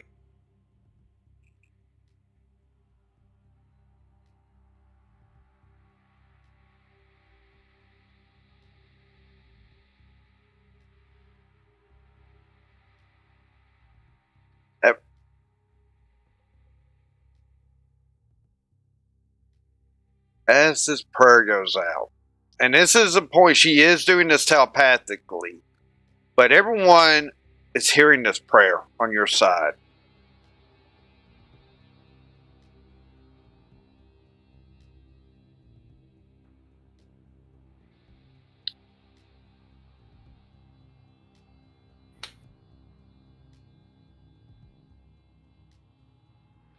I'm just trying to pick something out. You know what? We're just going to do this.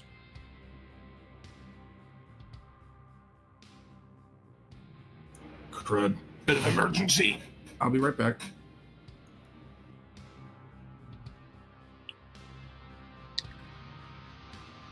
Everyone hears this prayer.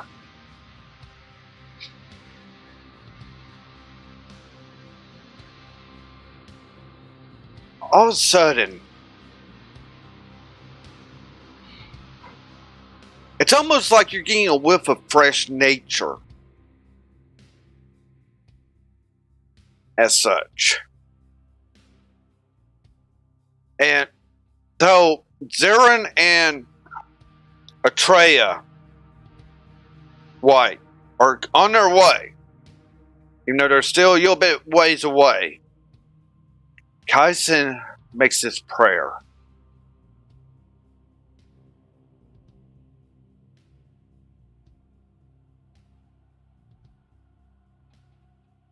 And yeah, the goddess is not happy.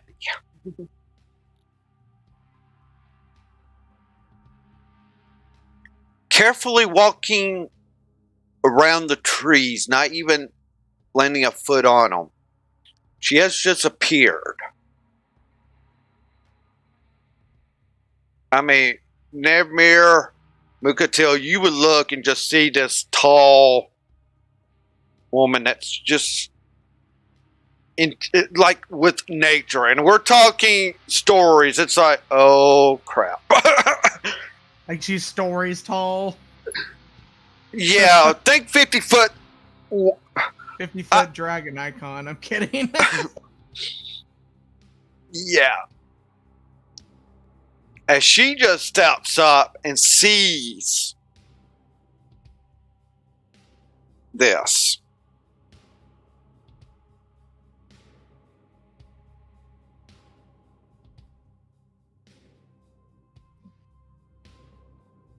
No more damage. And she just holds her hand out.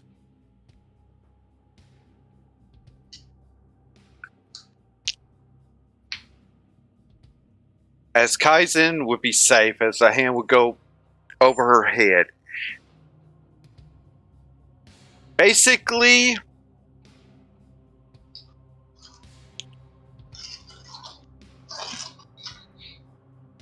from here all the way down,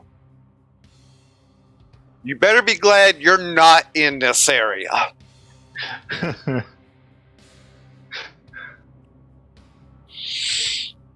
If you thought good old Earth Demon was doing work with Earth, nah. Nah. all of a sudden you just have the ground from there down just crack open underneath these demons. It's like it just slides out from under them.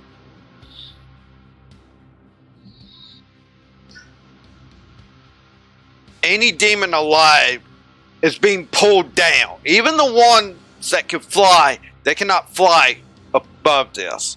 They're getting sucked down. And when they're all down, the earth just closes.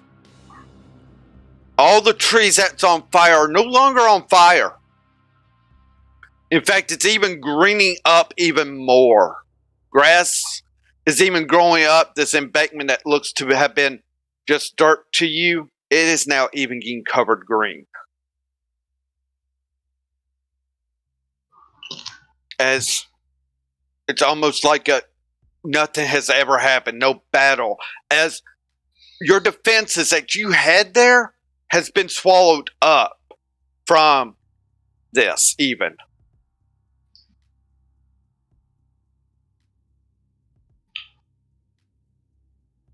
The barriers in front of us? Yes, even the barriers have been swallowed up right now. Okay.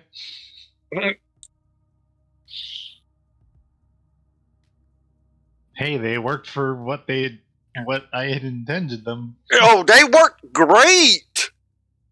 You were holding out, and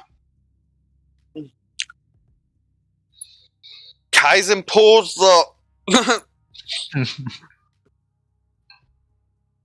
card of all I mean, her own ability, which, yeah, 7 days. Don't plan on using that ability again in game.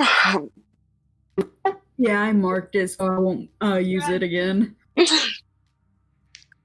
Yeah, that happens.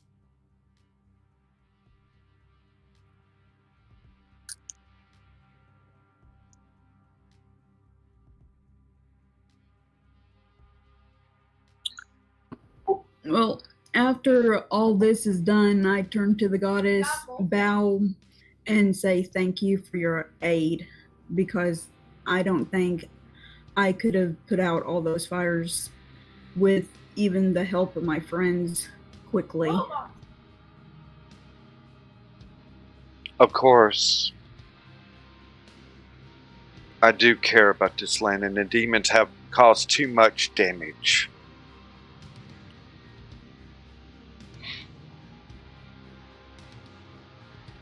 Keep persevering and taking care of the world. That I will do.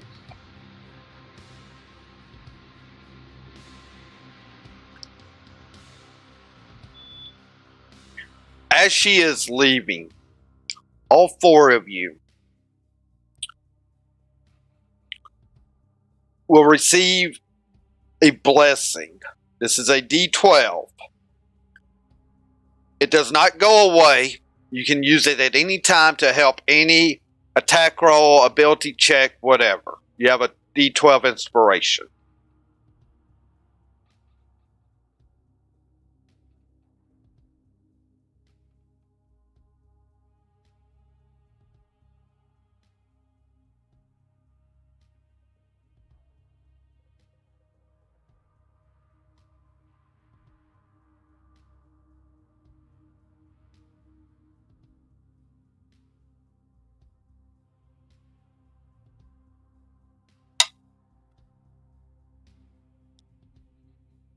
Combat is over, so you're welcome to talk.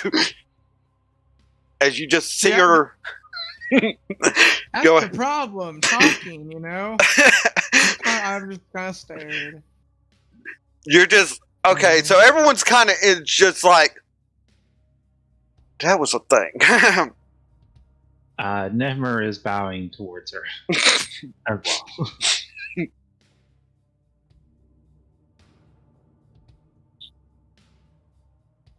Balgrosh.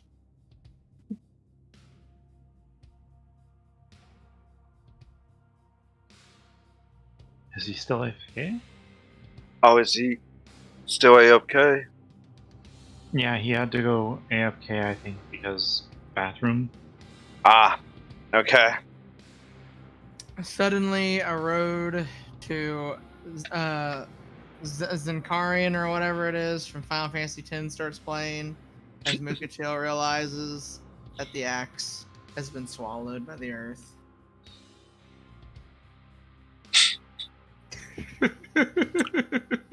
Maybe not. Maybe it's on your back. Oh my god.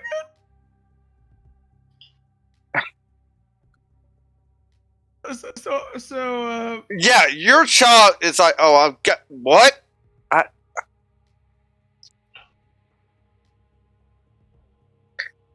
Also, any damage that was done to anyone here has been fully healed, as she left too.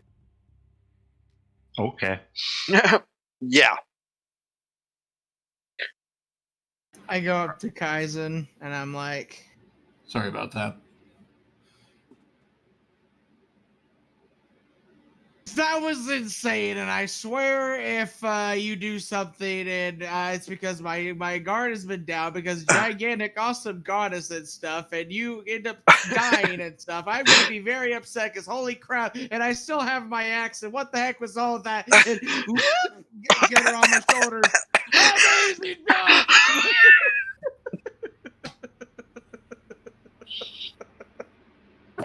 I would be so confused of it. Summary, don't get yourself killed because I'm going to let my guard down because you can do that. And I'm also going to give you slack on the Bahir. Congratulations.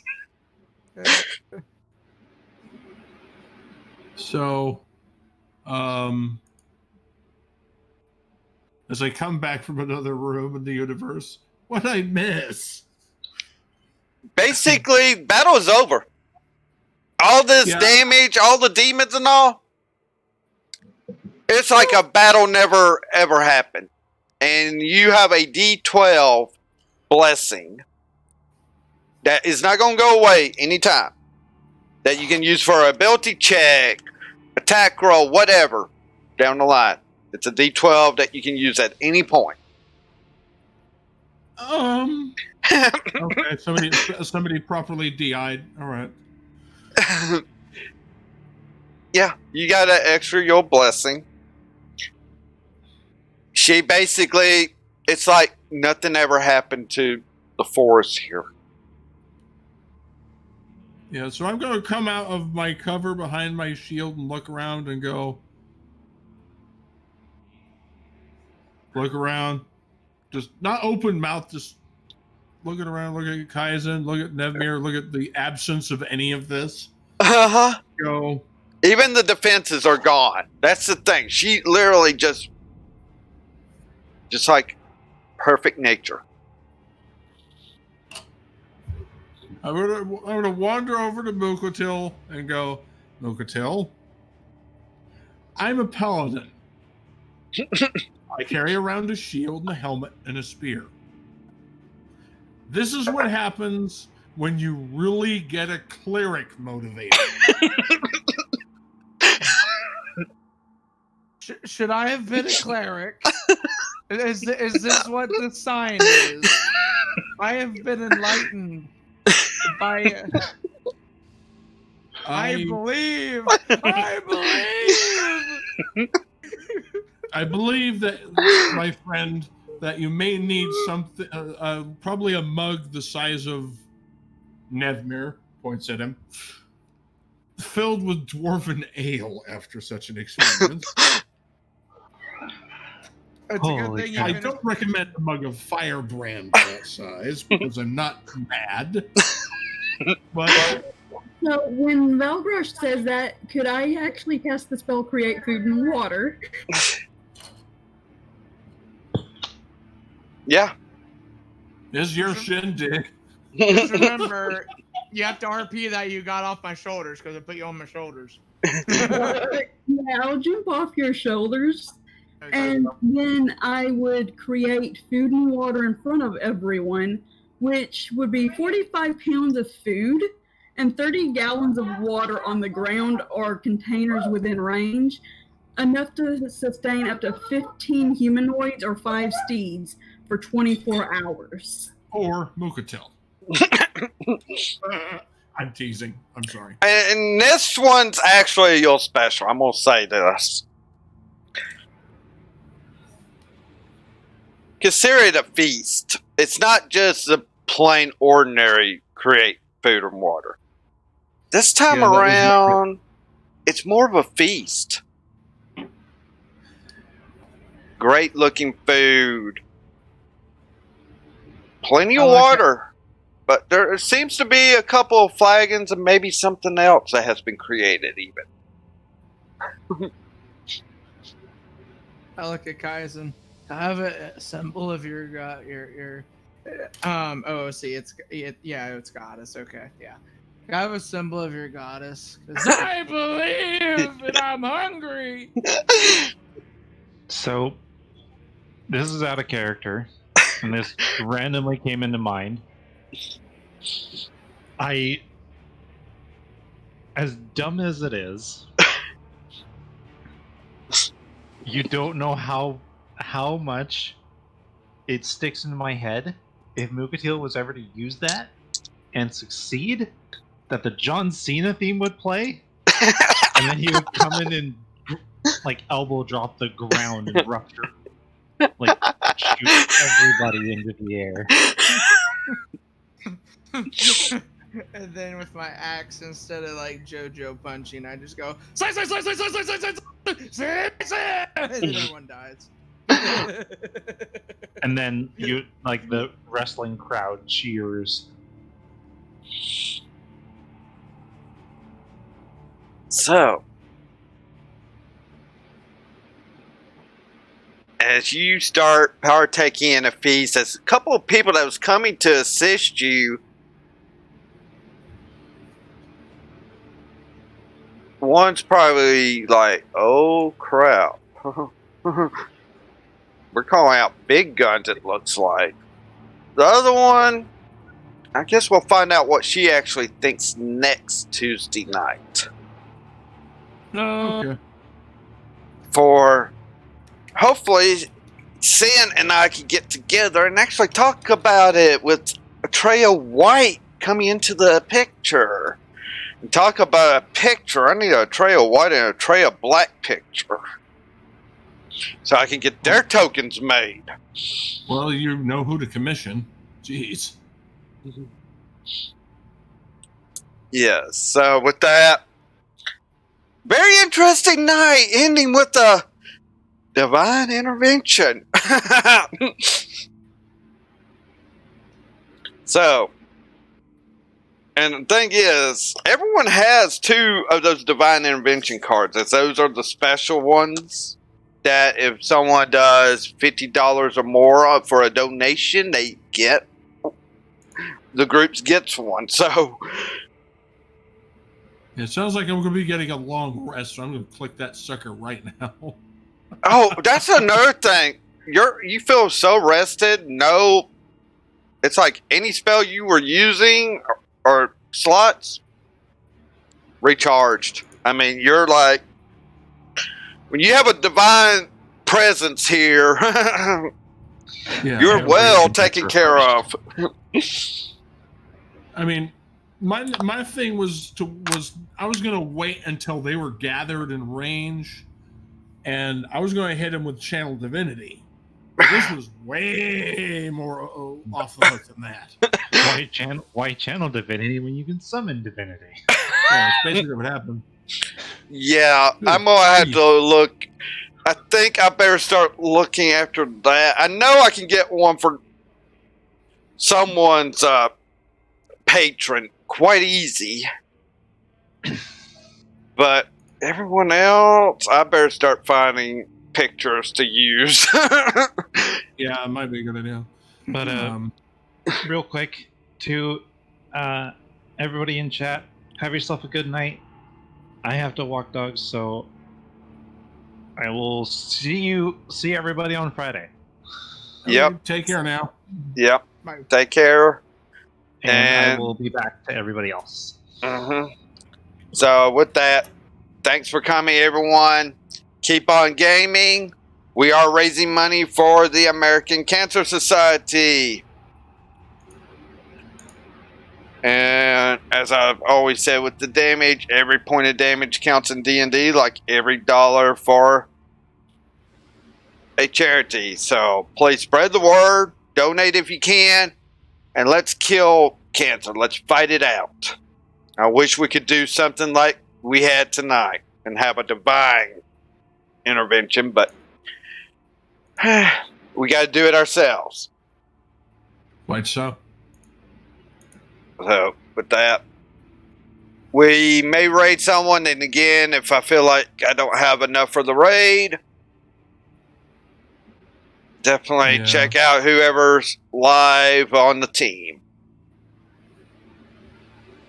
Seeing a handful of people